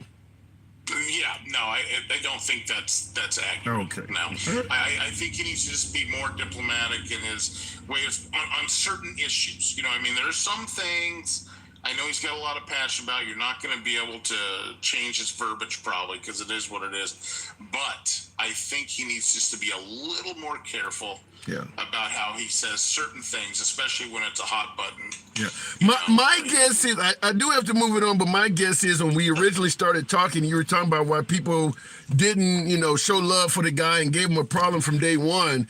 Comments like that, even if you are a Mexican or Hispanic that came here legally, there's a really good chance good people that came here illegally. So you hear them saying that they're mostly rapists and murderers and vermin. Yeah. Yeah. I got to move it on, Lars. I do agree with you. Appreciate it. All right, moving the program on, and yeah, he stated the same thing. It's pretty offensive. Thank you in the comments section. CMB Corrado, haven't seen you in a while. Appreciate you. Tap the screen. We're real close to 100,000. I appreciate the likes. It helps out the algorithm. Doesn't cost you anything to do it. Same on YouTube. Smash that like button. Helps out the algorithm. It's a totally free gesture of support. Let's just give them tax money and free healthcare, says Saved by Grace. Most folks are not in favor of that. Just giving folks who come to this country free health care. They don't even give us free health care. And here's the problem, though, is that there was a large portion of this country that was not even in favor of giving U.S. citizens free health care. What the hell is up with that? Don't buy any Tyson foods. Yeah, they definitely have a history of hiring undocumented illegal folks. Then he should donate an extra 40% of his paycheck to take care of the illegal aliens. I didn't hear folks say that about Ronald Reagan when he gave them amnesty. I didn't hear folks say that about George W. Bush when he was promoting it under the guise that they work jobs no Americans want. I don't know, all of a sudden when or better yet, when Obama or Biden gets in there, the viewpoint is different. All of these presidents have spoken favorably of immigrants, whether legal or illegally at some point, other than Trump. Trump's the only one that has held folks to account on this. Everyone else has had some positive things to say at some point in their political career, and they didn't get hammered the same way. Going back to the box, thank you for you folks that are tapping the screen and getting your boy up to those likes. Real quick, I don't know what just happened there, but real quick on the comment section on YouTube, they get free health care, SNAP, housing, and money, says Arlita Curry. I know in New York they're doing that. They're giving them EBT cards and things like that. I mean, at the end of the day, what can you really do? I mean, some of these countries, by the way, folks, particularly China, and I think Venezuela, some of them don't take them back. Some of them folks do not take their, so what do? You put them, you incarcerate them for the rest of their lives? If you get an immigrant in this country, and you guys can elaborate on this in the comments, I'd be curious to hear your response. Let's say you catch somebody at the border, and they're from a country that when it's time to deport them says, we don't take them back. What do? Do you allow them to stay in the United States? Do you drop them in the ocean? Do you incarcerate them for the rest of their lives for illegality of coming here? What do? But some countries do not take them back. China is one of those countries. They don't take them back. And there are folks crossing the southern border from China. What do? Looking in the comments, I saw this man in the Green Mile holding a mouse. I wish I did have the body of that late actor. That guy was built. Just picking on them immigrants when you get around in my country in Native American, wait a minute, just picking on them immigrants when you get around in my country in Native American country, the grammar, but I know what you're trying to say. And yeah, I agree with it. Going back to the box, FSU, welcome to the program. Certainly a pleasure having FSU return. So what do you think? You think Trump is stopping the system from getting its hands on us, FSU? What say you? No, it's been said many times. It's self-serving, so he's trying to help himself, not us. I find it amusing that a supposed billionaire is trying to make it seem like he's among the common people, so to speak. But that's not what I wanted to say. It's really interesting when we start talking about economies, Tim. That's kind of what I want to touch on. I'll be sure. How we try to glaze over the fact that the past Republican presidents have all put us in a recession. Every last one of them. Trump is the second worst recession next to the Great Recession. Both of the Bushes, they've all, and Trump said he had a true statement before he became president that Democrats have the best economy.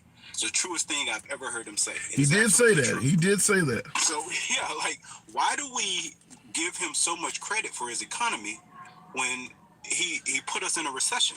Let me explain that. That's the answer to that is easy. Is because folks look at how they are living, and they identify the way they are living to who is currently president. I get the idea that under Trump you were living on the Obama economy, but that's not how people look at it. People look at how they are currently living, and they blame or credit it to the current president. And under Trump, the first 3 years, people felt confident in how they were living. I mean, that's true, but you have to really take a look at it. They don't do that. They don't. You're never gonna get folks doing that. Right. So you can't have a president deny the pandemic, but send out stimulus checks because of the pandemic, and then the whole people that's receiving the stimulus checks are gracious for the stimulus checks, but they still lose the fact that he denied the pandemic. You look at a country like India, who's 3 times as large as the United States, lost fewer citizens. So India, the third world countries, Mexico handled the pandemic better than we did. And we give him credit for his economy, but we clearly were in a recession. It's not deniable. And then he denied the pandemic. I mean, I think he's unelectable because of that. Wow. The one thing he could not mess up, you cannot mess that up, especially when we had a pandemic playbook, a pandemic response team. You want to talk about people coming across the border, we need to look at how many Americans suffered more because of his inability to handle something like a pandemic, where this was a worldwide crisis and he fumbled it. Well, especially when the whole RNC, the whole Republican platform is staunchly opposed to giving health care to American citizens. Yeah, and listen, I don't, I've talked to a lot of folks, even on the right, MAGA. I don't know if I've ever talked to anyone that believes Trump handled the pandemic well. So I don't take away from what you're saying. I think it's varying degrees of how bad, but I agree with you. Out of the Trump presidency, the first 3 years before the pandemic kicked off is what folks believe that Trump was doing a good job. But yeah, I don't think anyone believes Trump handled the pandemic well. I think, God bless people. You should be able to be siloed regardless of who's the president. But here's the fact. Most people got those stimulus checks, and it took a lot of people out of poverty. Those checks that we got people got from Trump and Biden, it elevated some people out of poverty. So it made them forget about the fact that we were in a recession, the fact that we had a pandemic, and that's all they remember is stimulus checks. But here's the truth behind that is that increased our debt, and we haven't paid for those stimulus checks that were issued yet. Yeah, those are on the country's credit card. But that's good. But folks are not going to suggest that Trump should have brought the debt down by not giving out stimulus checks. I think everybody favors that. That's part of the increase of debt that I think overwhelmingly most Americans would be in favor of at a time when the whole country was closed. And someone brought up in the comments that In Motion said state of Florida handled the pandemic well. That's where Trump gets credit, is that even though you and I probably believe he bungled the pandemic, it's the fact that folks favor him returning the decision on what to do during the pandemic to the states, where you didn't have any forced federal intervention. That's where folks give him credit, is that, listen, he let Florida do what they wanted to do, he let Michigan do what they wanted to do, and that's where they're giving him credit from. I want to say two more things. So when you look at the Biden economy, look, we've brought inflation down, we've brought unemployment down. The GDP it's almost like Democratic administrations are siloed away from recession. So our GDP is growing. But the other thing that everybody talks about is gas, and it's right in front of everybody's face, and nobody looks at Trump and his contributions to gas prices. They give him so much credit for gas prices, but the fact is this: Trump was the first president ever to manipulate a resource like gas, and he didn't drive the prices down.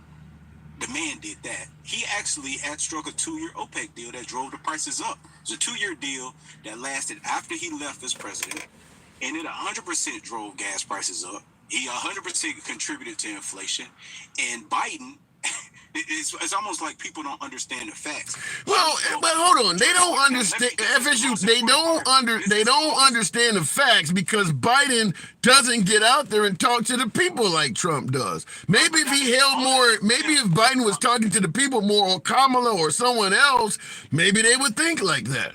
And people have to do their own due diligence. That ain't how it works, FSU. People got jobs. They don't have time to sit around and study politics. That's your job as a politician. Sell yourself.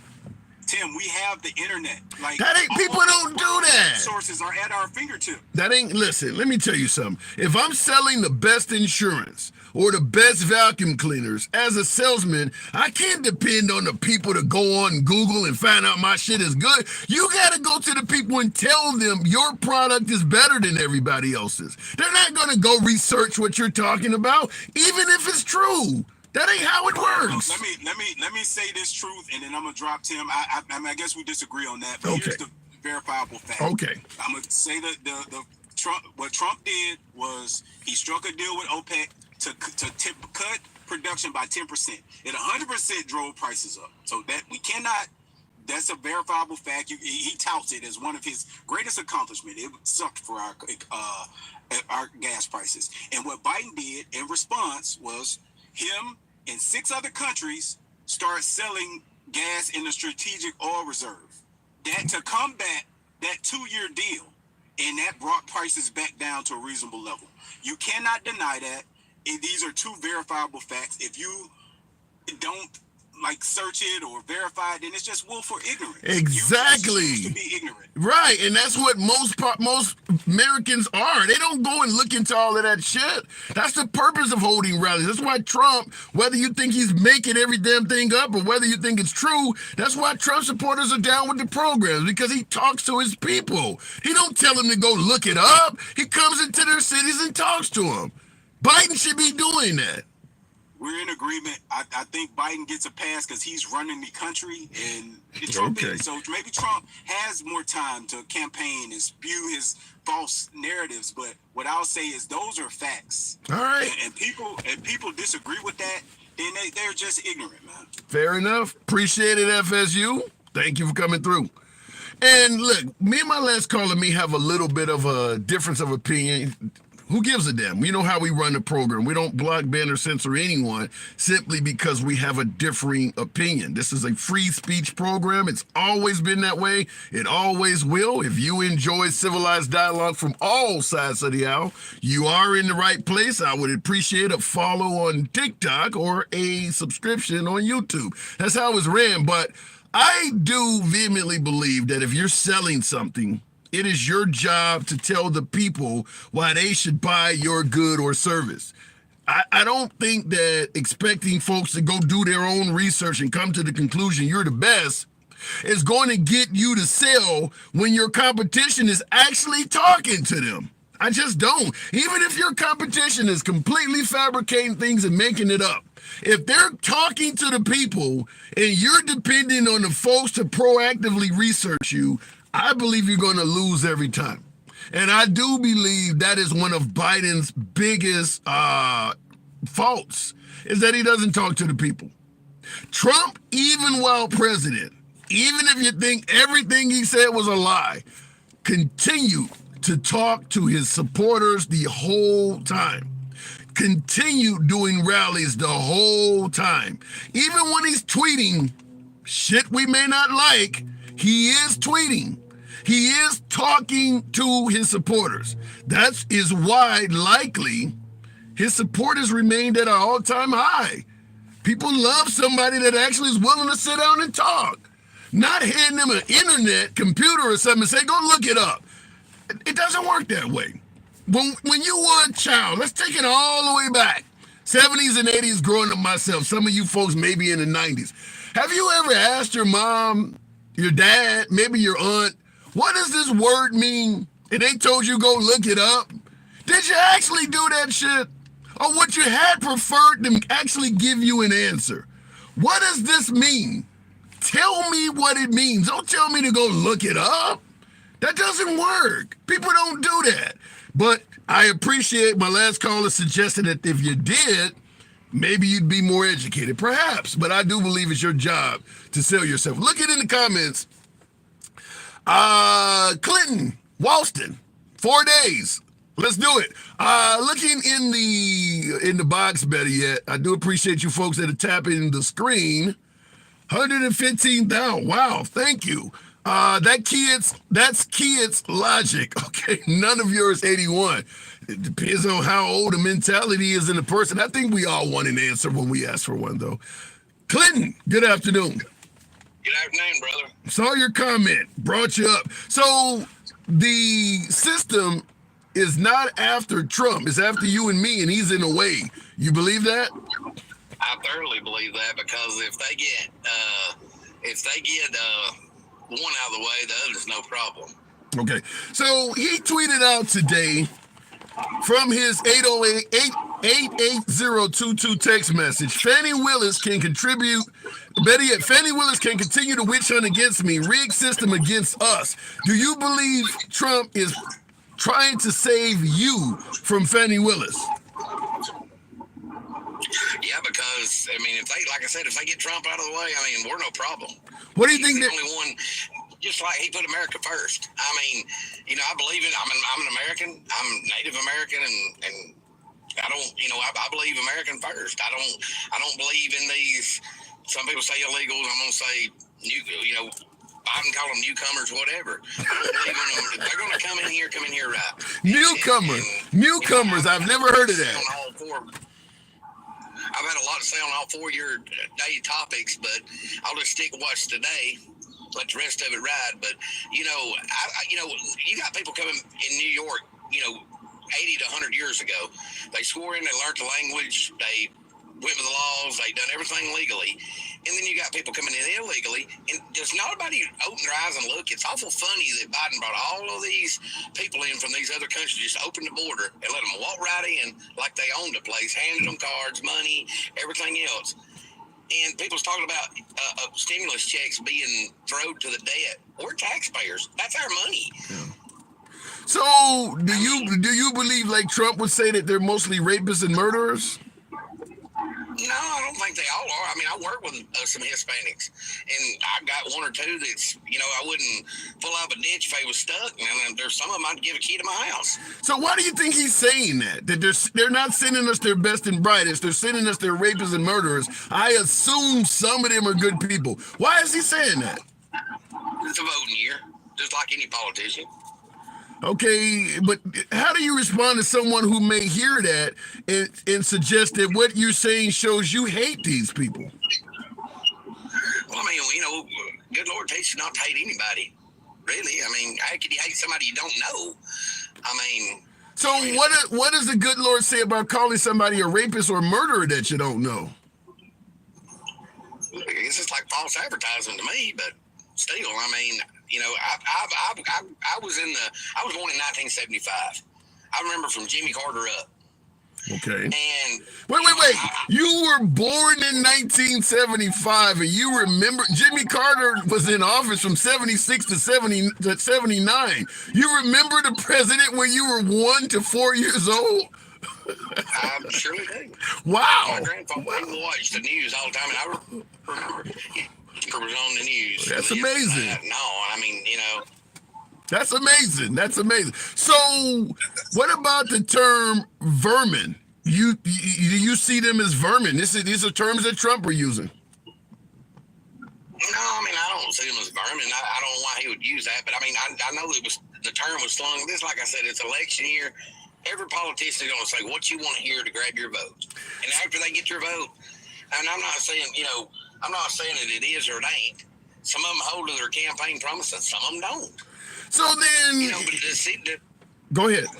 Does people not realize, though, what I was going to my saying about this, and I apologize, but does people not realize, I mean, feel, you know, it's not funny that Biden opened the border on an election year, and then, you know, some states, a lot of blue states don't have requirements like, you know, license or anything to vote. They just let them vote. I mean, come on. They're bringing them in here for votes, and then when they get done, they got no use for them. They need to take care of American people, homeless, you know, disabled, elderly. My great-grandmother, and I don't mean to get off on this, but it's a good point. My great-grandmother was born in 1909. Yes, things was a hell of a lot cheaper then, and I mean a lot cheaper. But does people not realize, though, I mean, my great-grandmother lived to be 1995, and she lived off $17 and some change a month from the government. Why should people come over here and get freebies from this government when they don't really hardly pay any tax? and the whole world's set up on let's let America pay for it. Let's let America do it. Let's let America, let's get into their piggy bank. The taxpayers of America is absolutely. Well, look, I want to. You covered a lot. I want to respond to it first thing. First of all, in the comments before I respond to you, Clinton, Basson said, "Why are you so stuck on words?" Because I mentioned vermin, poison in the blood, rapists, and murderers. Why am I stuck on words? Words like "vote for me or you ain't black." I don't want my children growing up in a racial jungle. That's what happens. We don't excuse words when they come from one candidate that we favor while bringing them up from another candidate. Trayvon Martin could be my only son. Do you remember some of those words? Read my lips, no new taxes. I didn't have sex with that woman. Since when do we? Go ahead. I just don't see how. They want to call Trump a racist. And Trump was on Soul Train back in the mid and early 80s. And to the civil rights, he had a mullet. He was a dog. He was fire. But was he really? Was Trump on Soul Train? He was on Soul Train busting the move right there in the gray outfield with a mullet. Yes, sir. I didn't know you were going to go that far with it. But go ahead. Go ahead. I've never seen Trump on Soul Train. I really would like to see the video of that. You took me for a loop there. Wow. It's her. Well, he killed me because, and until they actually changed some laws, and there's a couple of things I was wanting to point out real quick, until they actually changed some laws about, how they do and how they run this country. Politicians actually run this country, one, to get your vote. They'll make all kind of promises, but a lot of them don't stick to it. Okay, and two, till they change laws, if they cut out all the freebies, and yeah, when people come over here, I believe if you come over here legally, I don't care if you're Chinese, I don't care if you're Hispanic, I don't care what nationality you are. If you come in here legally, I have no problem bidding whatsoever. And I'm sure no American taxpayer really does. I'm not saying them all, but what gets me is, it's like this, and I'm going to put it real sweet.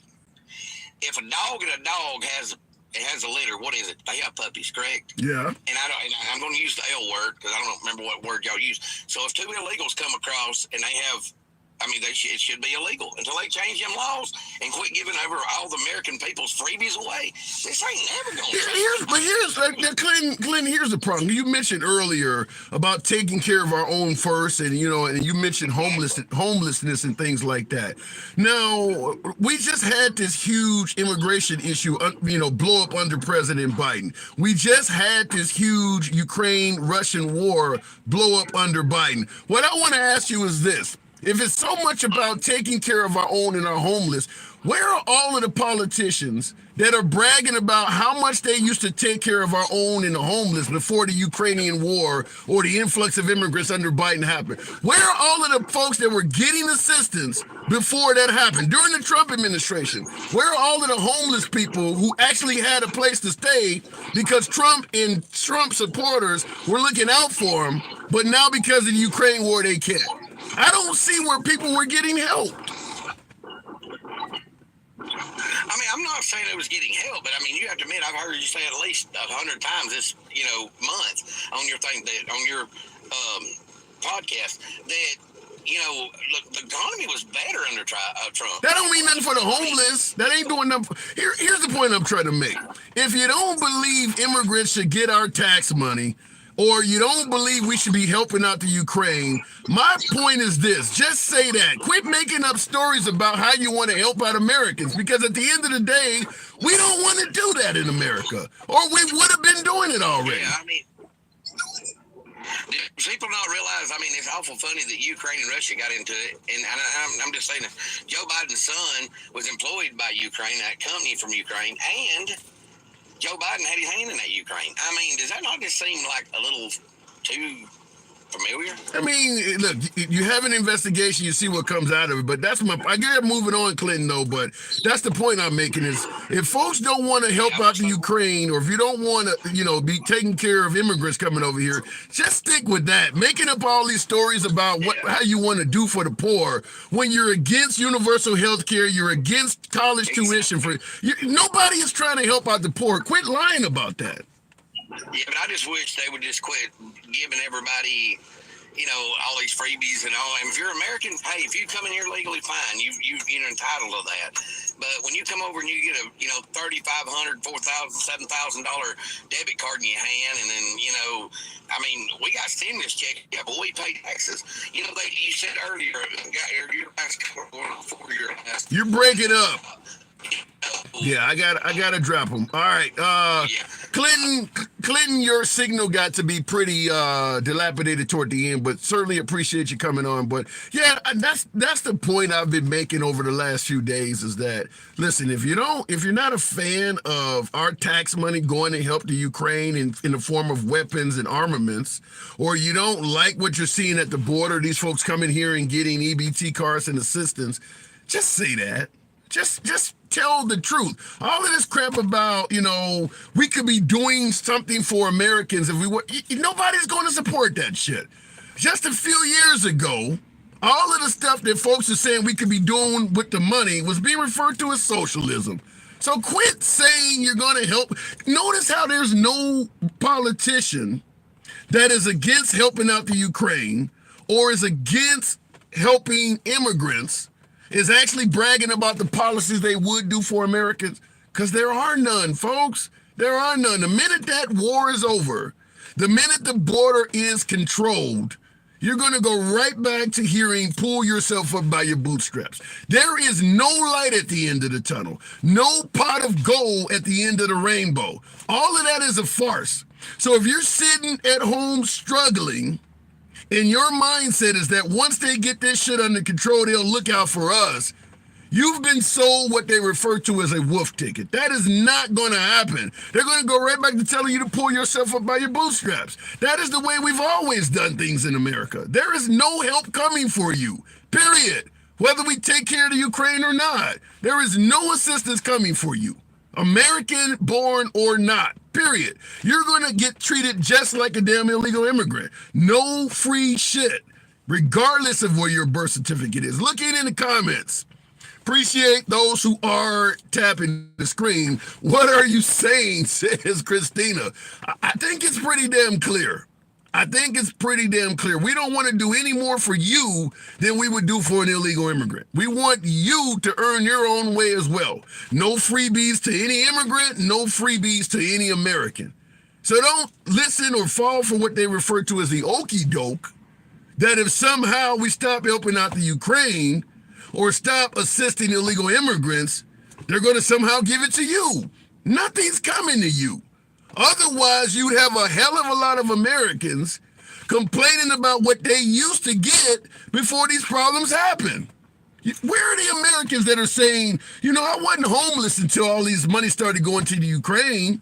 I used to get housing assistance before we started letting all these folks in the border. Where are they at? No one is suggesting that they were doing better before this began. If we think that what we're doing with the Ukrainians or with the border is wrong, just stick to that. You can make your point factually without ad-libbing and throwing all kinds of other shit in there that you really don't give a damn about. That's the American way, folks. Going back to the box. CMB Corrado, good afternoon. Welcome to the program. Democrats are the best, says Lecafe. Wow, thank you. Love you, Tim. Thank you, Alter Ego. Appreciate you here. CMB, good afternoon. Hey, my friend, how have you been? I've been good. I'm in the trenches right now. Asking that question, do you think the system is after you and Trump is in the way? No, Trump is definitely not in the way, because Trump seems to be the only one that is actually, speaking for the people. I know people don't like him on a human level, or for whatever reason, or they're envious of him or whatever have you, and that's why a lot of people don't like it. But before we get into something like that, I want to address a couple things. First of all, we always say, or not we, because I sure as fuck don't, but they say that the last 2 years of a presidency, like for example Obama, his economy, Trump lived off of Obama's economy for the last 2 years of Obama's. Yeah, I hear it all the time. Yeah, what's your point? Okay, right. Now, I want to know how much truth there is to that, because if that's so, and if that's a fact, then how come when Joe Biden went into office, how come he didn't keep the economy that we had with Trump for 2 years? That's a great question. That is a great question. What you're basically saying is that if Trump lived off of Obama's economy, well, but here is how it works though. Folks believe that Trump gave us a shitty economy, if you ask the liberals. So when the economy tanked under Biden, they're blaming Trump for that. Well, because that's human nature. To blame whoever you don't like, point the finger at the other guy because it's easier than to take responsibility for the fact. But the fact of the matter, they can do that all they want. But the fact of the matter is, if you're gonna believe that for Obama to Trump, you gotta believe from Trump to Biden. They do. And then they do believe it from both. They believe that Obama gave Trump a good economy and Trump gave Biden a shitty economy. That's what the liberals believe. They do believe that. Right, but they're ignorant because we know that the economy was not a disaster. We know inflation what it was. We know all the facts and numbers of when Trump left office what they were, and then you saw them change and you saw inflation go up. And everything, those things don't lie. Numbers don't lie. But let's go with the. Well, hold on before you go to another thing. Do you see the economy under Obama doing well? It was doing okay. He wasn't doing much for us black people. That's not his job. His job is wait, hold on. If Obama got in office, and a hell of a lot of black people agree with you that Obama didn't do enough for black people. If Obama had got in office and started looking out for black people, looking out for Chicago, they would have called the man a racist. We hired you as president of America, not of black people. But then because he didn't, now they're going to criticize him for it, knowing damn well they would have called the man a racist. Well, no, now the Republicans are the Democrats are crying because they've lost a lot of Democratic votes, and because of the what makes you say that? Tired of being taken advantage of. Well, here's the question though. Lie to it's a situation where they lie. The Democrats before election time or stuff like that. They go and they spread and they lie that they're going to do this for the black people and they're going to do that for the black people, and we're not going to wrongfully arrest, and we're not going to do that. Then after he goes in, they do just the opposite because all they gave a shit about was their votes. Now, black people, a lot of black people, and I'm with them all day long because my brother from another mother is black, so I hear everybody talk, and they're tired. They're over the bullshit. They said, at some point it's got to stop, and we got to stop it. And obviously they haven't done shit for us, actually. And even when we had a black president, I got a few questions to ask you. First of all, when you say Democrats lost votes, I see the polls and they seem to agree with what you're saying. But when I look at the actual elections, the Democrats are actually winning. I mean, the red wave, wait, hold on, hang on. The actual elections do not reflect Democrats losing votes. Perfect example, New York, where all of this immigration issue is. The minute George Santos was ousted out of office, Congressman George Santos, they had a chance to put another Republican in there because remember, the liberals are losing votes. They put a Democrat in there in the middle of the immigration crisis. I don't see them losing votes. Who put them in there? New York. The voters, right? Yeah. And here we go again. I want to know. Then that's another thing I'm going to. I want to know when people are going to start talking about what happened and how are we going to be sure that we're not going to have fraudulent votes in 2025. How are we going to do that? And I don't give a shit if we had a fraudulent situation, in the last 4 years or not. I want to know next year how I know that my vote is going to be my vote and there isn't any other votes. And then another thing, Biden is losing a whole shitload of any kind of credit for anything because he's bringing these people over and he's made it clear, in the beginning, everybody was saying, no, they're not bringing migrants over to vote. That would be fucking ridiculous. That would be stupid, this and that, the other. Now here we are, almost up to election day, and it's coming out that they're trying to get these people, situated where they can vote. Yeah. But then I have to, or whatever. But then I have to counter. Why should a foreigner vote for an American election if they haven't even been here an hour? I don't disagree with that. But you mentioned Biden losing credibility in the election. When Trump suggested that Dominion voting machines were switching votes or Ruby Freeman was passing drives, and that stuff was proven to be false, do you think Trump is losing any credibility? No, because it wasn't crystal clear how it was proven to be false. It got thrown out of courtrooms by judges, but at the same time we see recently, look at Fani Willis, that judge that allowed her to do that. What about lying up on the witness? Well, if you're saying that it wasn't crystal clear, how did they get ordered to pay? Talking about Fox News, talking about Rudolph Giuliani, talking about Mike Lindell, the My Pillow guy. Then why are they losing these huge lawsuits based on election claims if it's not crystal clear? For the same reason that they saying that the votes weren't what they were, or whatever, because the judges are dirty. The judges are getting gifts. The judges are I don't want to use the word bribe, but I'm sorry, but that's what they are. They're getting, whatever they're getting, and they're getting. How do you know? Money talks. How do you know that's for sure? Is that crystal clear that the judges are getting bribed? Because when you get to be my age and you grow up in Washington D.C. and you see how corrupt everyone on Capitol Hill is, you see the type of parties they have and stuff, because I was in the restaurant business and they had private rooms in the back and all this shit,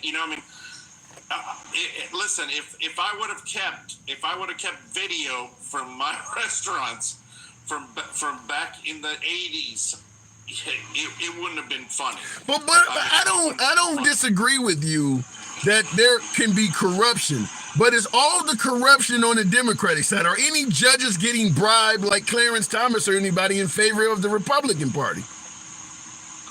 They very well could be, because what is good for one is good for the other. Right. You know that some idiot just reported me because they didn't like what I'm hearing? All right. Well, look, I would never do that. I do have to move it on anyway. There's no way in the world you would. But I'm saying people are just ignorant. Why not just listen to what people say and then make your own decision? Why you got to be reporting them? 100% agree. Here's my last thing. Real quick. My last thing before I get kicked by TikTok.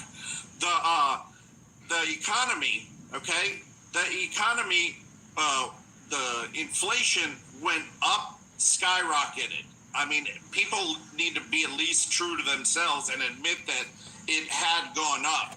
All right. And then from when it went up, it started going down. Then now closer to the election, they're trying to make the numbers go down. But are the American people stupid? No. Because it's obvious that we're making it go down because of election time. I don't disagree with that. I'll explain it on the other side. CMB, appreciate you coming in. And he's correct.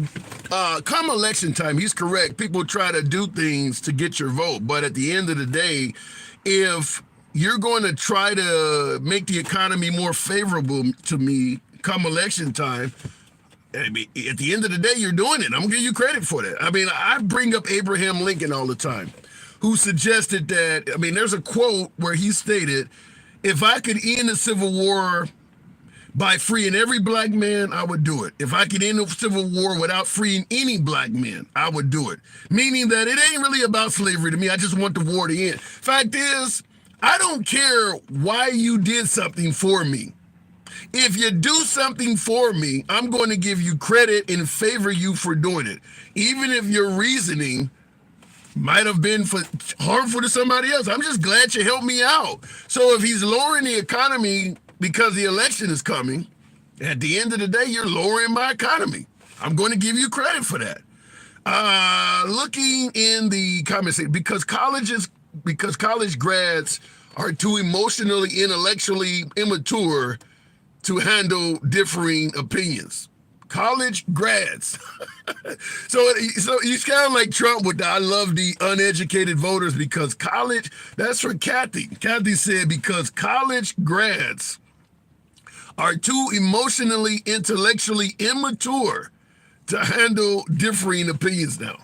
So the uneducated are better at handling different opinions.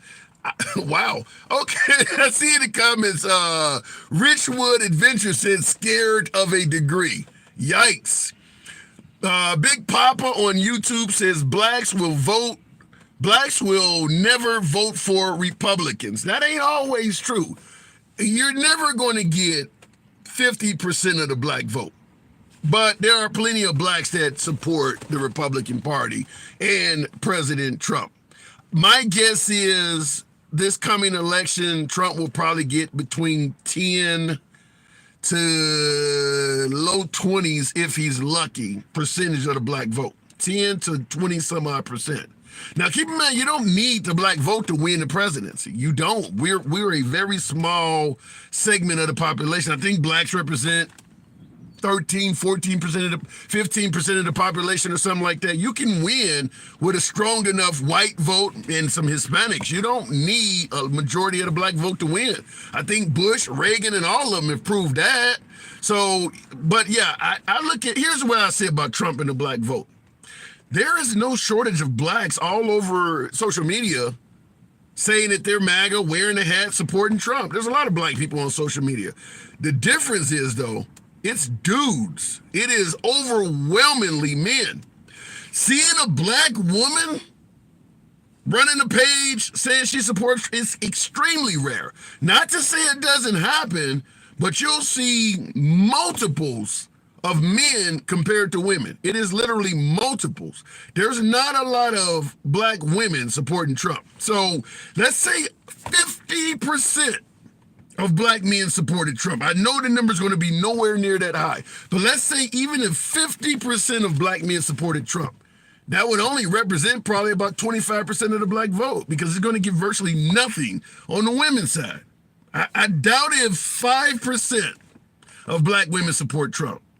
I don't know what the numbers were before. I think I did research before in the 2020 election, and Biden got 91% of the black women's vote. It's going to be low, folks, and that was before the rolling back of Roe v. Wade. So, but like I said, you don't need the black vote to win the presidency. You just don't need it. Looking in the comments real quick before we move it on. Why am I still here? Damn, I'm bored as fuck. Says Foolish. We try to run an entertaining program, Foolish, and I do appreciate the fact that you still are here. Perhaps you could tap that like button for my YouTubers, Foolish on YouTube. Feel free to smash that like button if you enjoy civilized dialogue like this. When you're bored, a subscription would be appreciated. So thank you folks on YouTube. Yeah, he kind of does need the black vote in some areas. Oh, wow, Matt with the super chat. Thank you. I haven't seen one of those in a while. Keep it up, brother. You're doing the right thing here. Being respectful, but making your points heard. Matt, you've made my Friday with the super chat. Absolutely. Thank you very, very much. Going back to the box, I was looking for one particular viewer, and here he is. Dude! Shout out to Bill and Ted's Excellent Adventure. Dude, good afternoon. What's up, Tim? How are you? I'm doing good. I'm trying to make sure the system is not after me because Trump said he's in the way. What say you? What? Trump saying the system is in the way? Trump said they're not after me. They're after you. I'm just in the way. Do you agree with him? Illegal. Hang on real quick. Zion, thank you for the super chat. Says illegals cannot vote, not even green card holders. Is that true? Dude, do you see this? Do you see Trump as in the way of a rigged system trying to get at us? Well, I will say this. I will say that when Trump initially made that comment, he did not hold office yet, right? When he initially made that comment, that was in the 2016 debates, I believe, with Hillary Clinton. Right. So this is before, obviously Trump was under, a little bit of scrutiny. So is the comment valid? Is the comment valid? He held no office. He was definitely not going through what he's going through now. So he made those comments before he ever started going through any of these legal battles. So what's your point? Well, my point is I think there's some validity to his comment. Okay, so let me ask you. You mentioned correctly that he made that comment. The system is rigged before becoming president. He served for 4 years. Now we're in 2024, some 9 years or so after he made that comment. After he was leader of the free world for 4 years, why is the system still rigged? He told us the voting election system was rigged. Served for 4 years. Why didn't he fix the system like he promised? Well,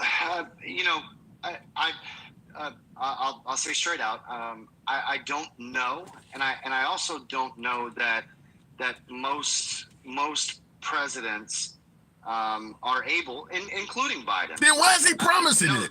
Then why is he promising it? Their best work without 2 terms. That's what I'm saying.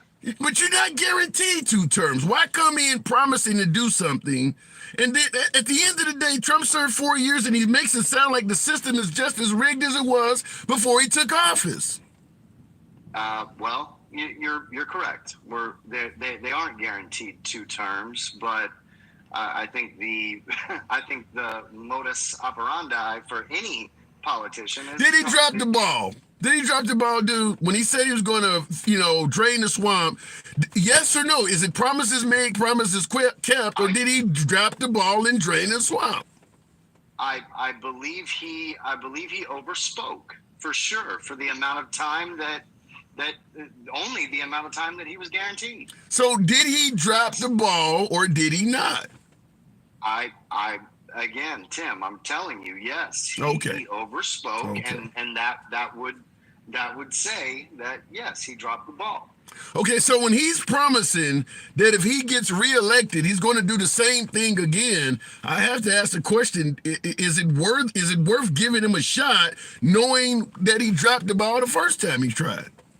I do believe it's worth giving him a second chance, and the reason I believe that is because I don't believe that he took this country into some bottomless pit, right? Yeah. Not only that, I think you would agree that the economy was in pretty good shape until a global pandemic hit that nobody knew was coming, right? Yeah, but do you see America currently in a bottomless pit right now under Biden?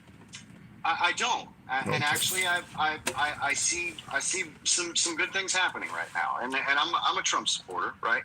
I've always been really fair with you, and I'm a Trump supporter, and I do see good things happening right now. Just like your last caller said, though, I'm a little bit skeptical when things happen during an election year, and it makes me wonder why they're happening when they're happening. Yeah. So, well, they're politicians. That's what politicians do. Biden. I don't hate Democrats. I don't really operate like that. If the country's in good shape and the people are in good shape and the people are making money and people are happy, then I'm happy, right? I was happy under Obama. I really was. I was doing all right. How do you feel when you mentioned doing things during an election year? How do you feel about Republican politicians, not liberals or Democrats, Republican politicians saying the quiet part out loud, which is they're suggesting that Trump does not want the border fixed until after the election? He wants to use the border. You mentioned doing things in an election year. They're saying that he wants the border to deliberately remain a mess because it may help him during the election. How do you feel about that? I would agree that's probably happening, and that's shitty. And I think that Trump is actually operating as an establishment politician. Wow. Which is the only reason that I voted for him in the first place, is because I thought that he was anti-establishment. This is the way that politicians operate, and this is what they do, and they manipulate. They manipulate the American people, and that is what I'm against. Wow. And I do believe that there is some of that going on. So Trump has got in office. So you believe Trump has became president once and he's turned into a typical politician? I believe that he is turning into a politician. Wow. Yes, sir. I do. Why not Vivek, Ron DeSantis? You couldn't have picked up somebody else that wouldn't have done that? Well, Ron DeSantis is a fucking bigot. He is. And wow. I'm a Republican. Well, I'm a registered Republican, but I consider myself more of a conservative. I vote based on values, not political party. But Ron DeSantis he's an idiot. He's a bigot. He's a frat boy. Vivek, I like him, but he's basically Trump 2.0. Like that's what he is. If I were to vote right now, I'd probably vote for RFK Jr. Huh. And I do got to move it on, but that was the second topic of this live we never got to, is that he's courting Aaron Rodgers, and Aaron Rodgers apparently said that the Sandy Hook event never took place back in his past. We never got to that on the show, but okay, fair enough. Kennedy, I don't think has a chance in hell, but you're not the only one that suggests that you would probably vote for him. Appreciate you coming on, dude. I'm just anti-establishment, Tim. I believe that the establishment, it's been running for so long, and I believe that they have their ways, the left and the right. They will do whatever they can to manipulate people into voting left or right only. Right, and that doesn't swing well with me. Well said. I might have the same opinion as you about being anti-establishment if it wasn't for that whole slavery and civil rights thing. But the establishment they saved my black ass. So what can I say? Hey, I got you, Tim. I love you, brother. Hey, man, have a good rest of your show, and I'll be listening. Absolute. Appreciate it, dude. Appreciate it. Looking in the comments, when the motto to be a congressman is just to focus on getting reelected, that is establishment. Yeah, I don't disagree with that. I do not disagree with that. Why is the guy so soft on the establishment, but he's against it? Does he know what they're capable of? Don't quite get that. Term limits. I see somebody in the comments said term limits is needed. No, they're not. I don't agree with term limits. If you believe in freedom, then you should believe that you have the right to vote for whoever you want in office. And fact is, you don't need term limits. Just don't vote the guy back in. Nobody's forcing us to keep voting for Nancy Pelosi or Mitch McConnell. Just don't vote them back in. Don't ask the federal government to limit who you can vote for. You have that ability now. You don't need the feds. You shouldn't want the federal government to come in and limit your voting options. You are voting for the same person over and over again, and you are asking the feds, please stop me from doing this. Please take away my right of voting for the same person over and over again. Why not just take care of that yourself at the ballot box? You don't need term limits. You already have them. They're already here. So if you believe in states' rights, or you have an issue with big government, and I know I'm on the opposing side sometimes, but understand you have that right. Don't give government the right to tell you how many times you can or cannot vote for somebody. Just don't vote for them when it's time to elect them. It's that easy. Also, I would submit to you that when it comes to term limits in the system, term limits ain't gonna save you. It's the system itself. Even if any of you in here right now became a senator or congressperson, it wouldn't take you but 6 months to figure out how to get paid and how to benefit your family, because your interns and your secretaries will tell you about all the schemes available to you. You don't need to be there for 5 terms to figure out how to get paid. 1 is all you need. You're going to have lobbyists and money coming at you from all angles. You don't need to be there a long time to do that shit. It's the system that prohibits this from happening. You don't, 4 or 5 terms ain't necessary. You can do it in one.